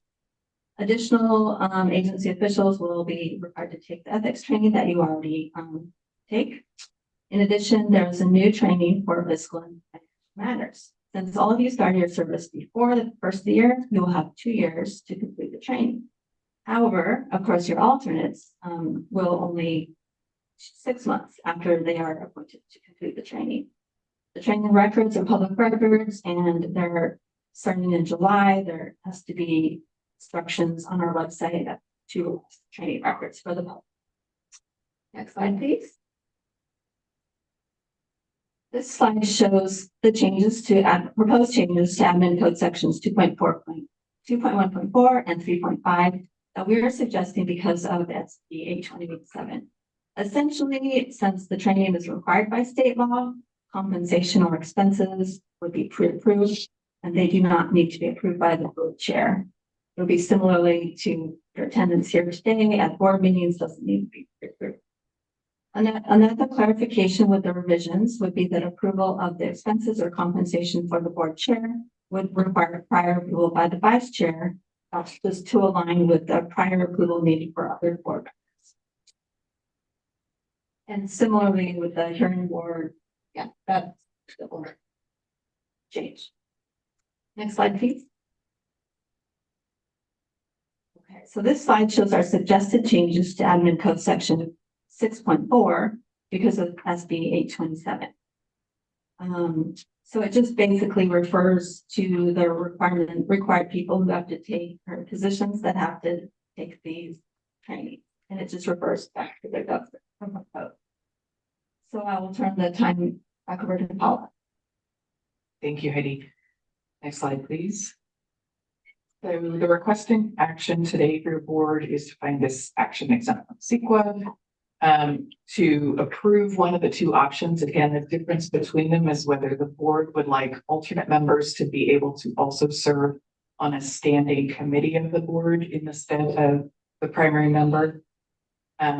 So option one would be that those members, the alternates would not serve on a committee if the primary member cannot attend. Option two would be that the alternate could serve on the committee, could appear at a committee meeting if the primary member were not able to attend.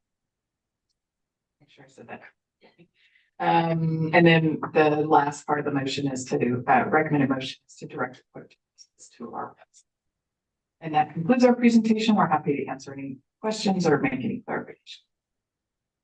All right, thank you, staff, and we have no members of the public that wish to speak, but I do have questions. What is the timing on the alternate appointments? Could you guys go over that part, because I think it's the committee that nominates and. So it's actually the city selection committee. So there's each of the alternates would be appointed in the same way that the primary members are appointed. There's no timing requirement. There's no requirement that alternates are appointed at all. So at this point, for example, the county of San Diego has an appointment process. They could choose to go through that and appoint their alternates at any time.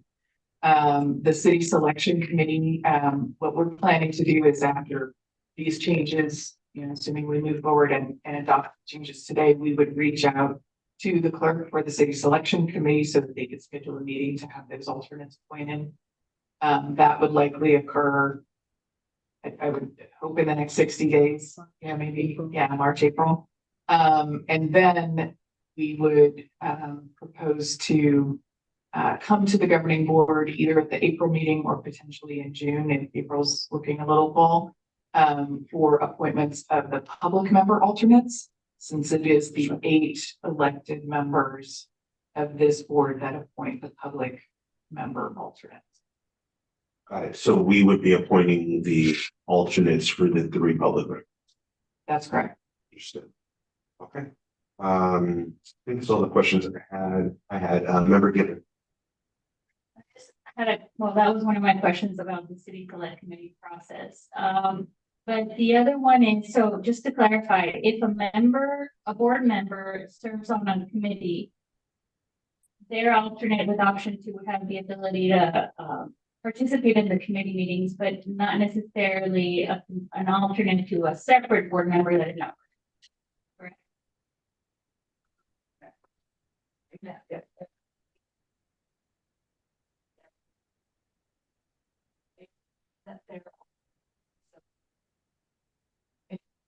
Can't hear it. That they're alternate. So it's the primary member's alternate. Correct. And then on the city select committee, does the primary board member for this board have a say on who their alternates, or is that entirely up? It's entirely up to the city selection committee. And so, If you may recall the I know, but they do it by region. And if you happen to be the mayor representing them, I guess you would have a say, but there is no statutory additional say. I remember the regular process, but I wasn't sure if the alternate was gonna be the same. But it sounds like it's So they rate it. okay. I'm happy to support option 2, because I do think that if somebody's taking the time to participate in a committee and can't make it for whatever contingency or reason, their alternate should have the ability to continue that one. Thank you. Okay. Member Gomez. Yeah, I had my questions were about the selection process. So it's clear, and I'm a little bit torn of, I get it in terms of there is the alternate taking the time to be able to have that. But I think I would only be open to supporting it if they're there all the time, just because there is a conversation, there's a narrative that it might follow the following meeting. So if they're not there that meeting where a lot of that discussion happened in the committee, that's missed. So I feel like that's gonna be a little bit messy, just in terms of continuation of that work so it can come here. So I'm a little bit torn, and like I said, I think I would be supportive if they're required to be there, even if the main person is there. Just so they can hear and they can carry that information next meeting or something like that. Just so it can be more productive. That's my concern, just in terms of being consistent. Member Devon? Thank you. I agree that's a concern because in my mind, an alternate to a primary will probably never go to one of their Right. committee meetings. Right. And if you happen, and I guess what would make me waver on it would be, it says the primary's alternate is allowed to be a regular member's alternate in their place on it, but is it automatic? You see the difference? Because let's say you're on planning and there's something coming up and you maybe as Supervisor Geary was saying, your alternate might be somebody completely different that is on a different wavelength than you. Are they automatically taking your place at that meeting? Or are they allowed to, if you decide as the primary to ask them? That's the only thing I wasn't clear from the language of, because if it's, that could potentially churn how I would vote. Because otherwise, some things like you did today may just be continued from that policy and planning, which is fine with me. Because what if there's 2 or 3 people missing, I should say, from the meeting, and it's automatic that they're alternates. You could have a whole thing to be alternates who don't agree with their primaries. Maybe. And some of it's almost even more than recommendation out of that committee, in my opinion. I don't know if you have any. Can I just, respond quickly? So the actual proposed language is that adding the sentence, a regular member who serves on the standing committee may request, following the notification requirements, that setting are, that their alternates serve in their place at the standing committee meeting. So my understanding would be at the primary member's discretion. It says may, yeah. Thank you. Member Campbell? Thank you, Member Devon. That makes it more clear to me that they may, but they may not either. It's up to the member. That makes sense to me. Do you need a motion? We do eventually need a motion. Right now, it's just questions and discussion. I'll say for myself, I'm more about the flexibility part of it because I think it's more of an issue. Why we have alternates now, because it's more of an issue of folks not showing up, and if folks aren't able to show up, then it's better to have an alternate. But I appreciate you guys bringing up that issue because then that causes confusion. But I think it's clarified there. So I lean more towards 2, but I'm open to other thoughts. So kind of Member Geeter's point. I really. So grateful for the conversation because I can see your guys' point too, right? I was thinking more, the whole reason why we have all where we're inquiring into alternate land is that, quorum is a challenge sometimes, right? And I imagine in a planning committee, it's less members. So it's a smaller, so you need even, we can't miss more than the X, Y, Z number of committee members. So an alternate might be able to solve that, but I absolutely see the point about continuity and having an entire new committee made up of alternates. It could potentially be that. So in the air, so I can go either way. So initially, I was opposed to option 2 until we got clarification, to be honest with you. I had a problem with option 2 because I was worried, as other members have pointed out, of someone coming into, especially with planning and policy, coming into it, not really knowing what's going on. But if it's at the discretion of the primary member, I would hope the primary member would have the responsibility of keeping them up to date. I'm not going to go to this meeting. This is the stuff we've been discussing. This is the position I'm holding on it, and hopefully it'll be more streamlined. So if it is at the discretion of a regular member, then I'm okay with option 2. Otherwise, option 1 would have been my vote. Is that a motion? Do you want to make that motion? Or option 2? Sure, I'll make a motion that we approve option 2. And that, sorry, I should do all three, right? That we find the action exempt from CEQA, that we approve option 2, and that we direct the clerk to post the amended code on the SDAPCD website.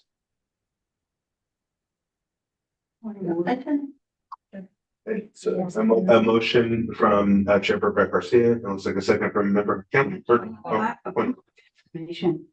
Just if we could keep the language with Yes. may in it instead of what's on the slide, I would really appreciate it. So, yeah, we could maybe, just refer specifically to alternate section 2.3.3. That was in the attachment. So maybe say that you're approving the proposed amendments to the San Diego Air Pollution Control District Administrative Code with provision option 2, alternate section 2.3.3. So I'm supportive. Can we just add the language? It doesn't seem like it was that long. In my recognition, where it says allowing, we could just say may allow. May allow. May allow. a description of the- Oh, right. Oh, you're not there. It seems changing. Okay. Yeah, and make it- Right. You're not looking at the full. So member Gomez, was that a second or amendment clarification? This clarification, I support it. It's been second, and I think that's what. Okay, just for clarification purposes, if the maker of the motion can clarify the motion, and then we can get a second. So with the clarification, again, action item 1, find it the action exempt from CEQA. Number 2, approve option 2 with the changed language saying may allow regular members alternate to serve in their place in the standing committee. That's the language we wanted. And then action 3, direct the clerk to post amended code to the SDAPCD website. All right, so we have a motion from Chair Brett Garcia, a second from member Aguirre. Any other discussion? Seeing none, all signify please by saying aye. Any opposed? Any abstentions? All right, Thank you. With member Fitzgerald, Gloria, Lawson, Weimer, and Kowal absent, that motion passes with those board members who are present voting aye. all right, thank you, clerk. And moving on to, let's see, this is item F5, adoptions of proposed amendments to Rule 40, permit and other fees fiscal year 26-27. Clerk, could you please provide public testimony announcement, and then we'll have the APCO begin staff presentation. Thank you. Thank you, Chair Bush. Per the Governing Board Administrative Code, the submission period is closed. For requests to speak on this item, all public testimony will be heard at the conclusion of the staff presentation.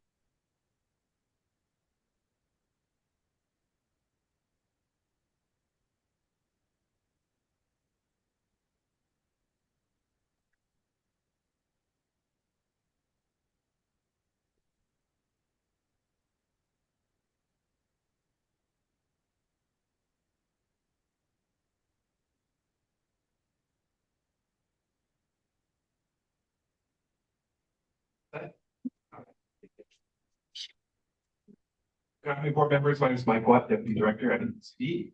Today is the second of 2 hearings to consider the adoption of the proposed amendments to Rule 40, which is our permit and other. Next slide, please. As background, Rule 40 is the rule that sets our fees for district permitting and other services such as inspections, source testing, and emissions inventory related to the implementation of the region-wide permitting and regulatory program for stationary sources of air pollution. Stationary sources encompass a wide variety of operations, including large industrial facilities, such as power plants, smaller commercial establishments, such as dry cleaners and gas stations, and asbestos renovation and demolition. Next slide, please. In July of 2020, the state auditor issued a report which identified that district stationary source fee-related expenses were not being fully recovered and included a recommendation to increase fees annually by the maximum percentage allowed until the district's revenue from fees is equal to the full cost of the program. In fiscal year 21-22, the district completed the first cost recovery study, which provided a tool for understanding current service levels and the cost and demand for those services. That tool has been used to bring forward updated cost recovery packages annually that have been approved by the board and implemented over each of the last 5 fiscal years. Next slide, please. The district cost recovery model is analyzed and updated each year with the most recent cost and revenue data, estimates, and projections. For fiscal year 26-27, the district project team made the following updates and changes. We updated the model to include changes in costs reflected in the board adopted fiscal year 25-26 budget, such as salaries and benefits, cost changes resulting from the updated workload volume, and updated revenue projections based on prior year board adopted fee increases.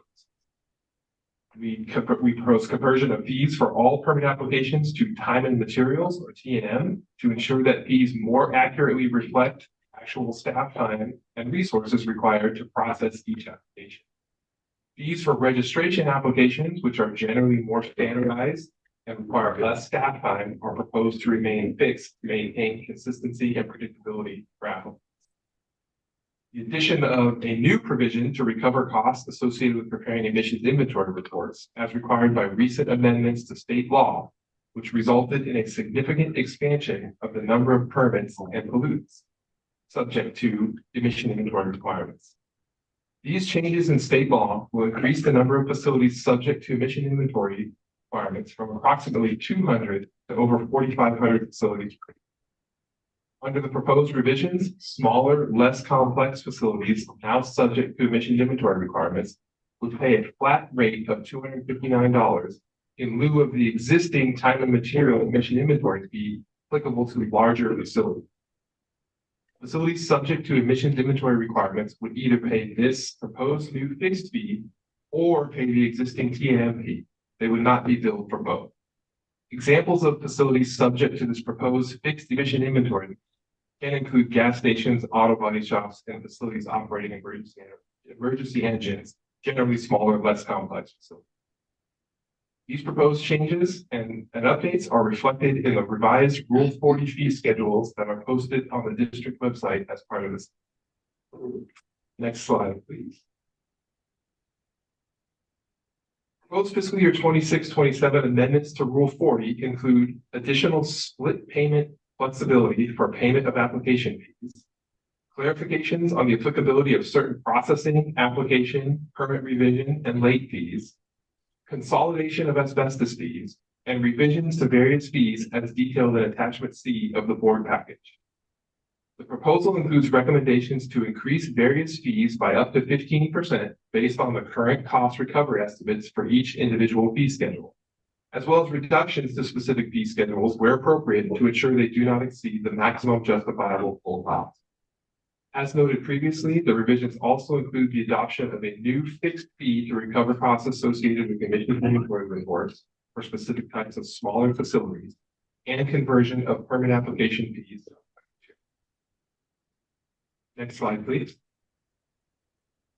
Some of the feedback we've received from stakeholders so far have included requests for clarification on how the proposed emission inventory fixed fee was developed, use of other revenue sources to offset emission inventory costs, suggested revisions to new emission inventory fee language to clarify applicability, the process for annual fee adjustments, and plans to implement program efficiencies to help control costs.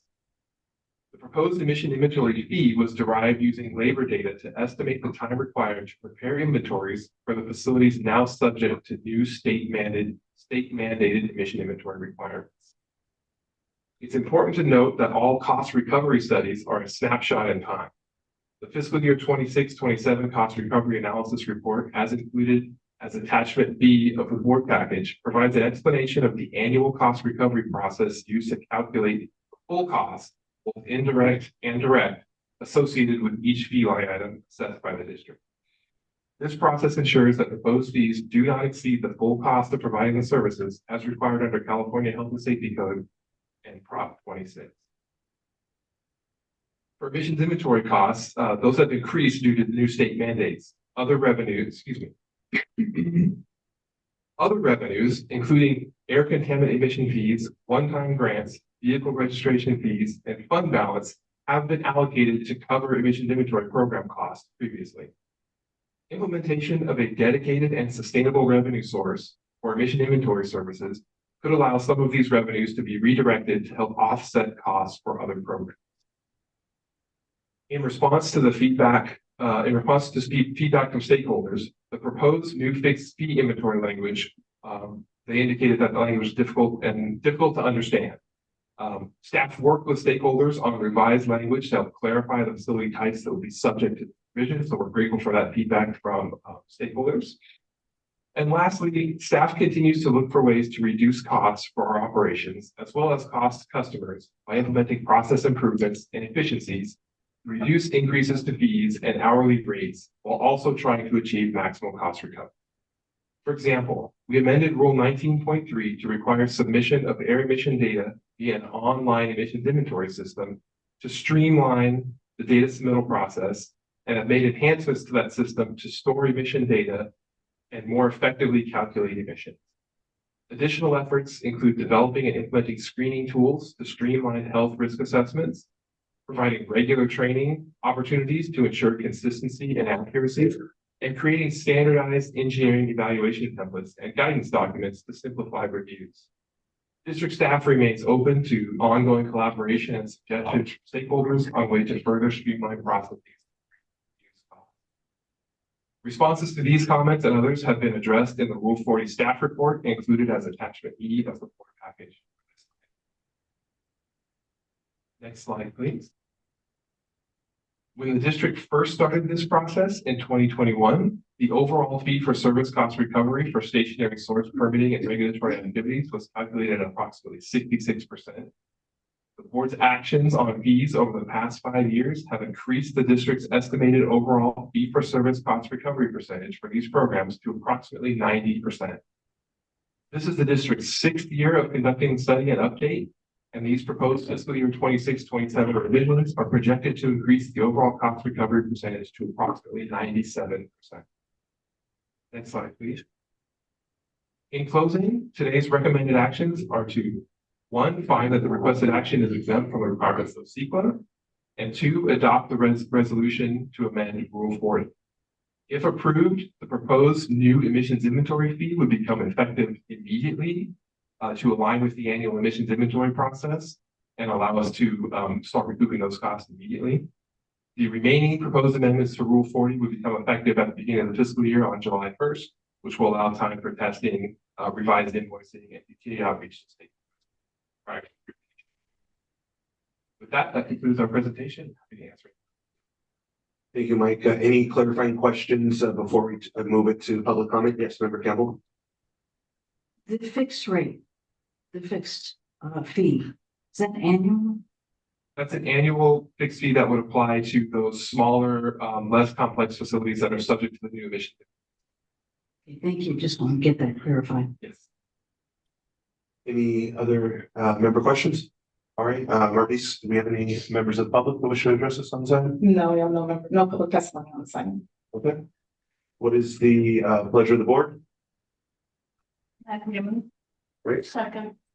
We have a motion from member Aguirre, a second from member Gomez. Any other comments? All right, all those in favor, please signify by saying aye. Any opposed? Any abstentions? All right, motion passes. Thank you. That motion adopts a resolution entitled Resolution Adopting Amendments to Rule 40 Permits and Other Fees of Regulation 3 of the Rules and Regulations of the San Diego County Air Pollution Control District, with members Fitzgerald, Gloria, Duncan, and Cobal absent. That motion passes with those members who are present tonight. And Lawson Reamer. Thank you, Member Granados. And thank you, Mike. Moving on to final action item is item F6, adoption of the 2026 legislative program for the APCD. Clerk, can you provide public testimony, and then our APCO will give the presentation. Thank you. Per Governing Board Administrative Code, the submission period for this item is closed. All public testimony will be heard at the conclusion of the staff presentation. Thank you, Chair Bush, Chair Garcia, and governing board members. This item is for consideration of the annual legislative program for the district for calendar year 2026. With me today is Melina Mesa, our program coordinator for government and public relations. During today's presentation, we'll be providing a recap of the results of our 2025 legislative program, as well as highlighting proposed priorities and guidelines for the coming year. Next slide, please.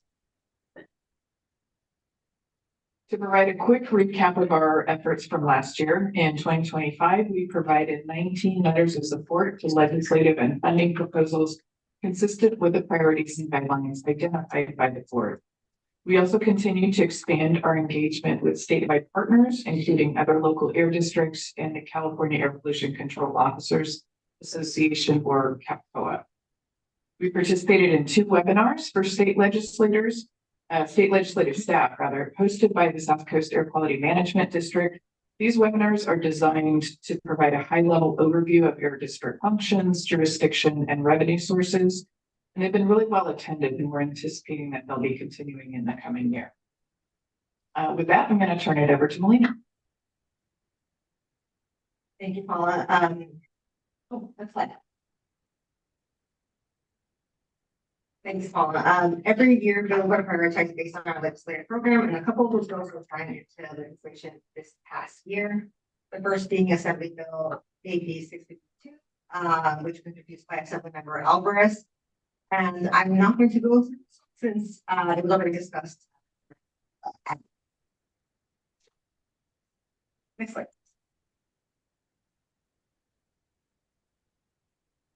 The second bill that was chaptered is Assembly Bill 14, which was introduced by Assemblymember Hart. AB 14 expands the vessel speed reduction program, a statewide program to help reduce air pollution and protect populations.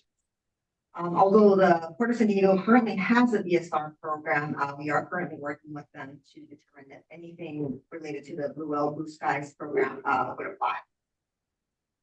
Next slide, please. For our 2025 legislative priorities, we were able to secure $100 million in state greenhouse gas reduction funds for the community air protection program for the FY 25-26 budget year. This was great news for us, especially because it was a tough budget year and there was possibility that the fund would be cut altogether. And during this past year, we were also able to secure $250 million in sustained funding through Senate Bill 840, which will be implemented during the FY 26-27 budget year. Sorry. This was achieved through advocacy in partnership with other impacted air districts. As Paula mentioned earlier, this was part of that webinar series that we did with the other air districts. Both these funding allocations will allow us to continue our work to reduce air pollution and release this. And the second priority is for the Tijuana River Valley crisis. We supported AJR 16, which was introduced by Assemblymember Alvarez. AJR 16 urges Congress and the President to fully fund the EPA's comprehensive infrastructure solution for the Tijuana River. Next slide, please. And for the 2027 legislative program, we are proposing to seek funding opportunities to support our core functions and operations, including emission reductions from mobile sources, community-focused programs and incentives, as well as other costs not covered by existing funding. We'll also continue to support legislation that accelerates and funds solutions to mitigate the impacts of the Tijuana River Valley crisis. This includes SDAPCD programs that support these efforts.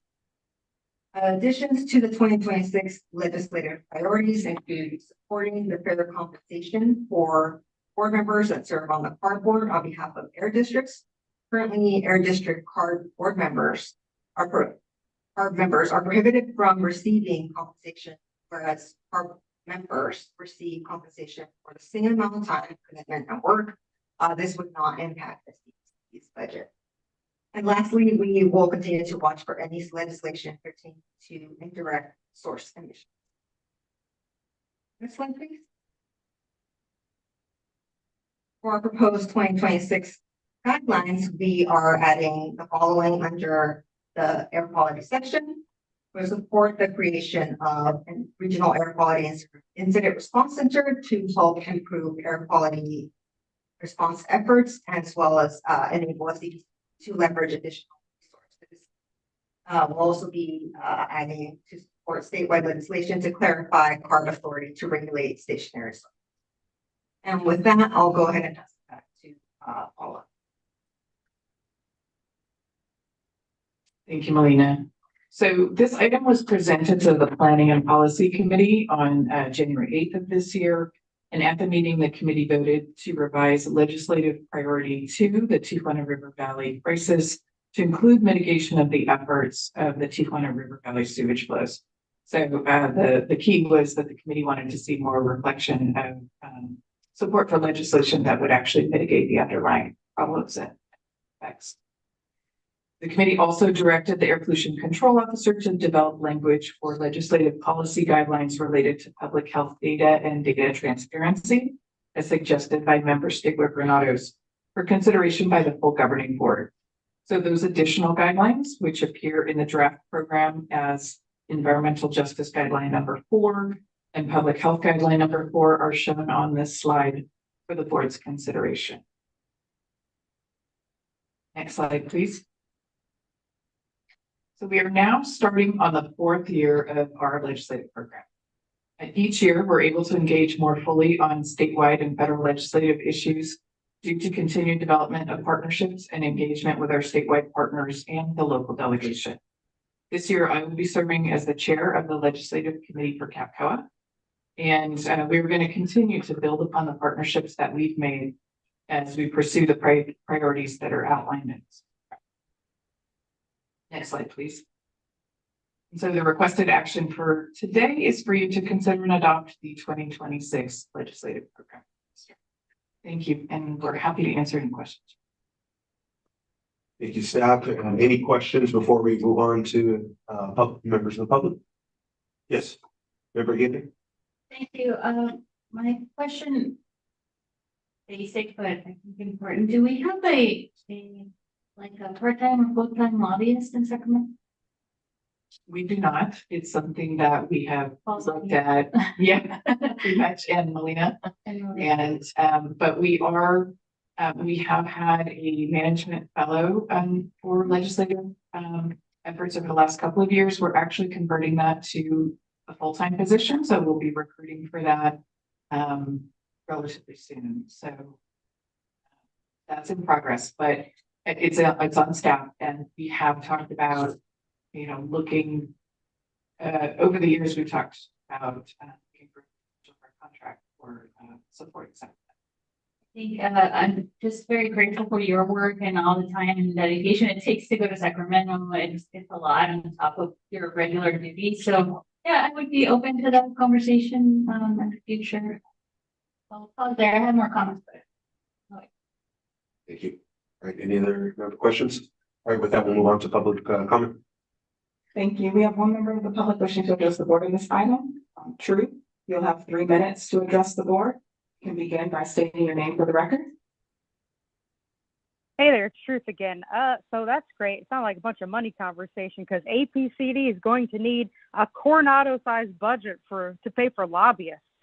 Again, if you can't even afford air purifiers, you certainly cannot afford lobbyists. We need to operate in the real world. Section 2 should say rotten egg smell that is caused by Mexico's sewage in the Tijuana River Valley, because the term cross-border wastewater suggests this is an American-caused problem, of which it is not. And no, Jennifer Campbell, Clampdown Campbell, we should not pay for Mexico's sewage. They need to pay for it. Under air quality, I don't support numbers 1 through 4 or number 6.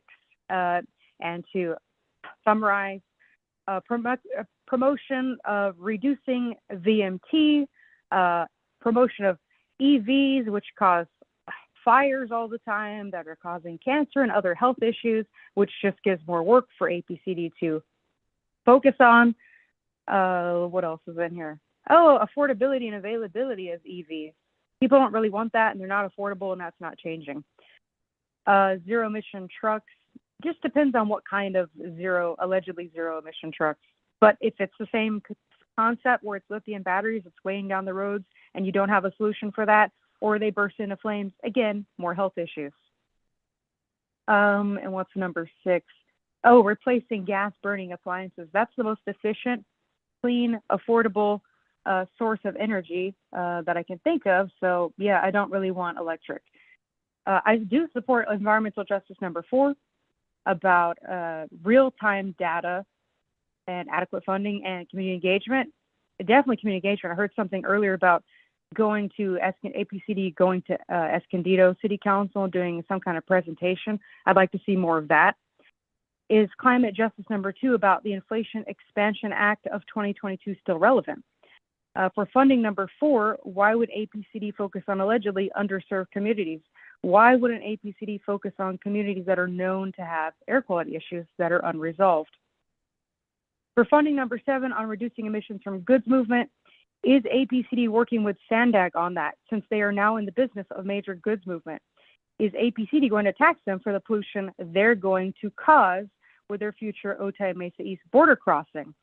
As it has 0 requirements on Mexico's needed developmental needs, it instead incentivizes more development, which means more sewage, which means more future redirected funds from APCD and more future health issues for people. So I want to see something about working with SDAPCD, whether that's in this or something, a policy. And to those of you who survived today's meeting, congratulations to surviving another day. Have a good one. Thank you. That concludes public testimony at this item. All right, thank you. I'll turn it back over to member Aguirre for your comments following up on this item. Thank you. I just want to thank the work of the committee for prioritizing, including language that prioritizes the Tijuana sewage. I think that's incredibly important. I think that language that was suggested, if you can go back to the slide, that was very strong as far as environmental justice and public health. Thank you for adding that language. I think that's incredibly important. Thank you. Dr. Granados was saying, thank you. That's incredibly important. I know that, I'll talk about this ad nauseum, but folks who are not living the day-to-day, some folks may not even live in the county, but for the people who are actually living this crisis on a daily basis and constantly under health attack, headaches, nausea, migraines, upper and lower respiratory issues, gastrointestinal issues in children that are becoming more and more prevalent. It's incredibly important that we not just find solutions to remedy immediate protections like the air purifiers, but to actually have more state support as far as financial support is incredibly important. I think that the efforts at the federal level that are happening is great. There's progress, but more needs to happen here at the local level. We are already working with our Assembly Member Alvarez on some solutions that are tangible in the next year or two, but obviously a lot more help is needed from the state. So I definitely encourage us to continue to push that message in Sacramento every chance we can. And then as it relates to the indirect source rule, I strongly urge us to continue considering this at a future date. I think we're gonna discuss this during April. It's incredibly important, yes, to also support the state legislative efforts, but also step up as far as our responsibility and have that broader discussion. Because there's other communities that are also being impacted by all of these emissions that are already others. So with that, do you need a motion? Yes, it's yes. Happy to move it. Thank you so much for your work. I'll second it. All right, so motion from member Aguirre, second from member Campbell. Any other board comments?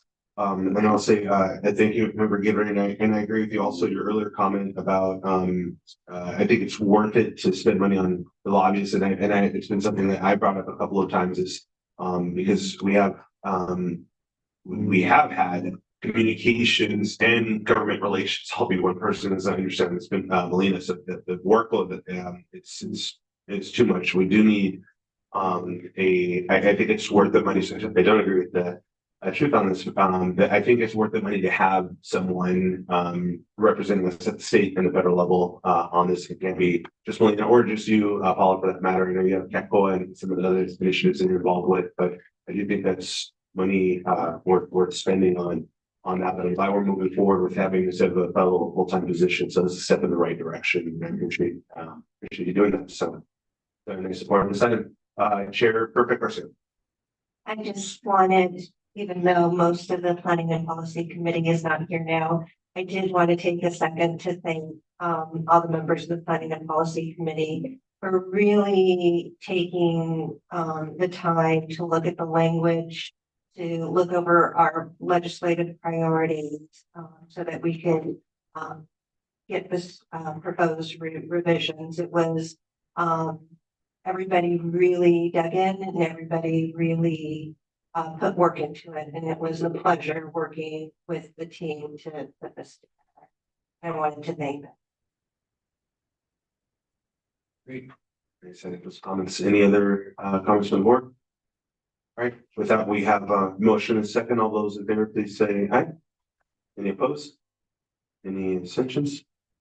Thank you. With members Duncan, Fitzgerald, Gloria, Lawson, Reamer, and Cabal absent, that motion passes with those orders. So present voting aye. Great. Item G, APCO report. Thank you. I just have a few brief updates. And so first, I would like to introduce you to our new deputy director, Jude Groenthal. And so I've invited Jude. So if you're, I don't think we have a name tag for him yet. Jude's first day was Friday, so she's just settling in. Jude's going to be taking over management of our administrative services and business support services divisions, as well as IT. And he comes to us with a strong background in leadership, strategy, and public service. He began his career as a U.S. Marine Corps Military Police and Operations Officer at NCAS Miramar, and over the past 9 years, he's worked in executive administrative roles across several federal agencies, building deep experience in strategic planning, organizational operations, administrative services, and most recently served as Chief Strategy Officer for Department of Homeland Security. So we are happy to have Jude come join our team to help us towards our goals of operational excellence for the district. And to the speaker's prior point, he may bring some military staff precision to some of our operations. Congratulate member Stigler Granados on her appointment to the California Air Resources Board, which was just announced by the governor yesterday, and we're really looking forward to her contributions to that body on our behalf. Also wanted, I know he's not on the line anymore, but wanted to thank member Gloria for his service on our last year. And next, I wanted to highlight for the board that the last year, calendar year 2025, was a relatively good year for air quality in San Diego County. And over the past 10 years, 2025 stands out as the year with the lowest number of days exceeding the 2015 federal 8-hour ozone standard, totaling just 14 days. And that may not sound impressive because obviously we want to be under that threshold for all days of the year. But for comparison purposes, in 2024, we exceeded it for 29 days. And so, and the next lowest annual occurred in 2021 was 16 days. So we're very excited to see that progress. If that trend continues, we may be on track to request a designation of attainment the 2008 ozone standard in the coming years, so in approximately 2 years. So that's good progress. It means we need to keep and redouble our efforts and keep going as strong as we can on these issues. Next, I want to provide a brief update on our air ID purifier program. We'll be coming back for a fuller discussion in April, but really proud we're continuing that program with the bridge funding that was approved at the December board meeting. So at this point, we're over 12,000 air purifiers to local residents, over 850 to local classrooms and daycares. So really thankful to the team, and we were pleased to support member Aguirre's request for $4 million to the adding $4 million to the county's unlocked reserves framework for the program, and we look forward to supporting that request as it's considered in the county budget update process.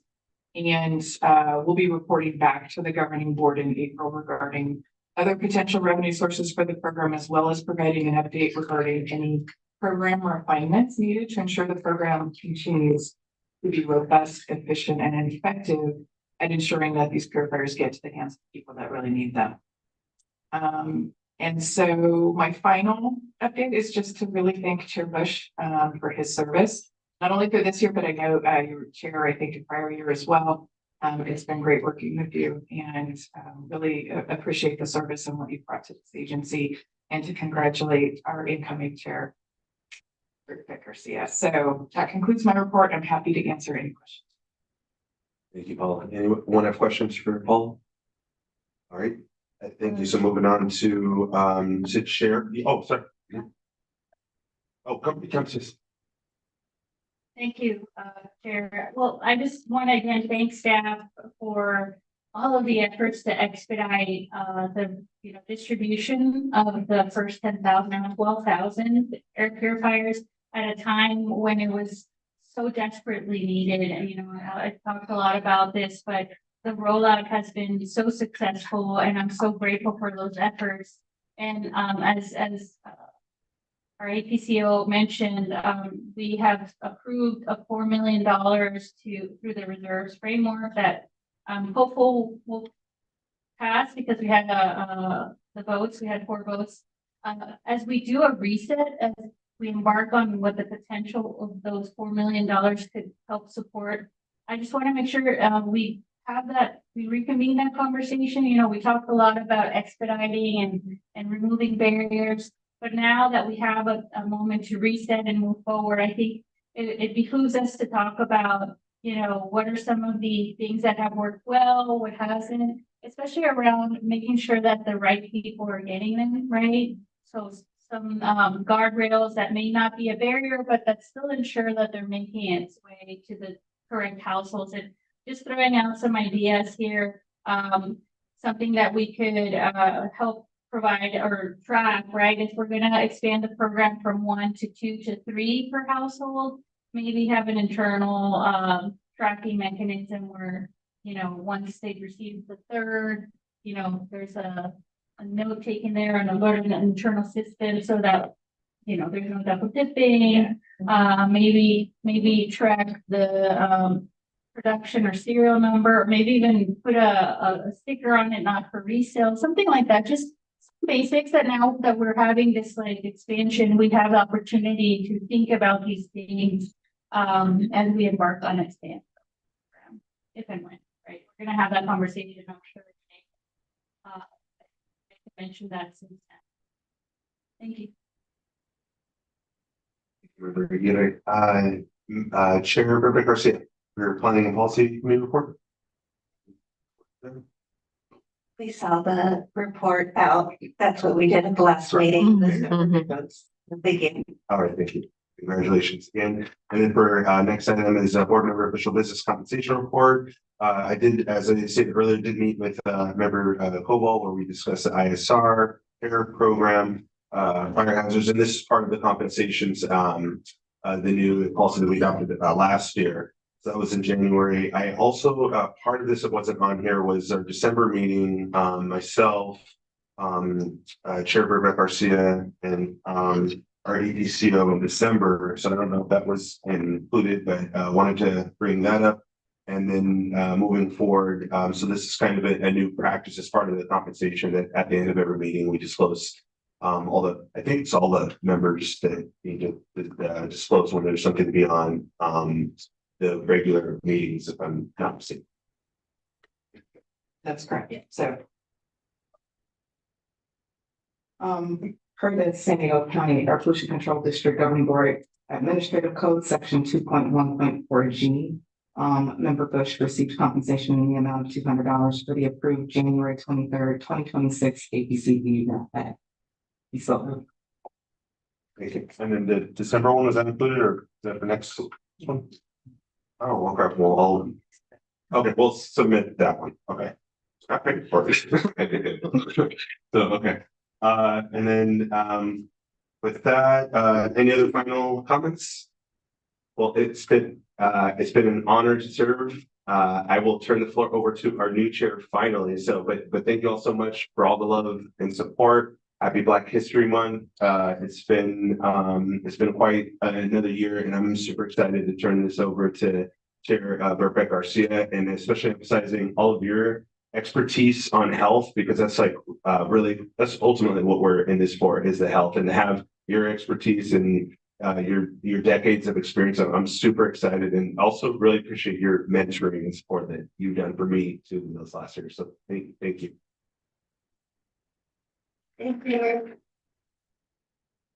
Thank you. It's been an honor to work with you, and I can't wait to continue working on this board. With that, meeting adjourned.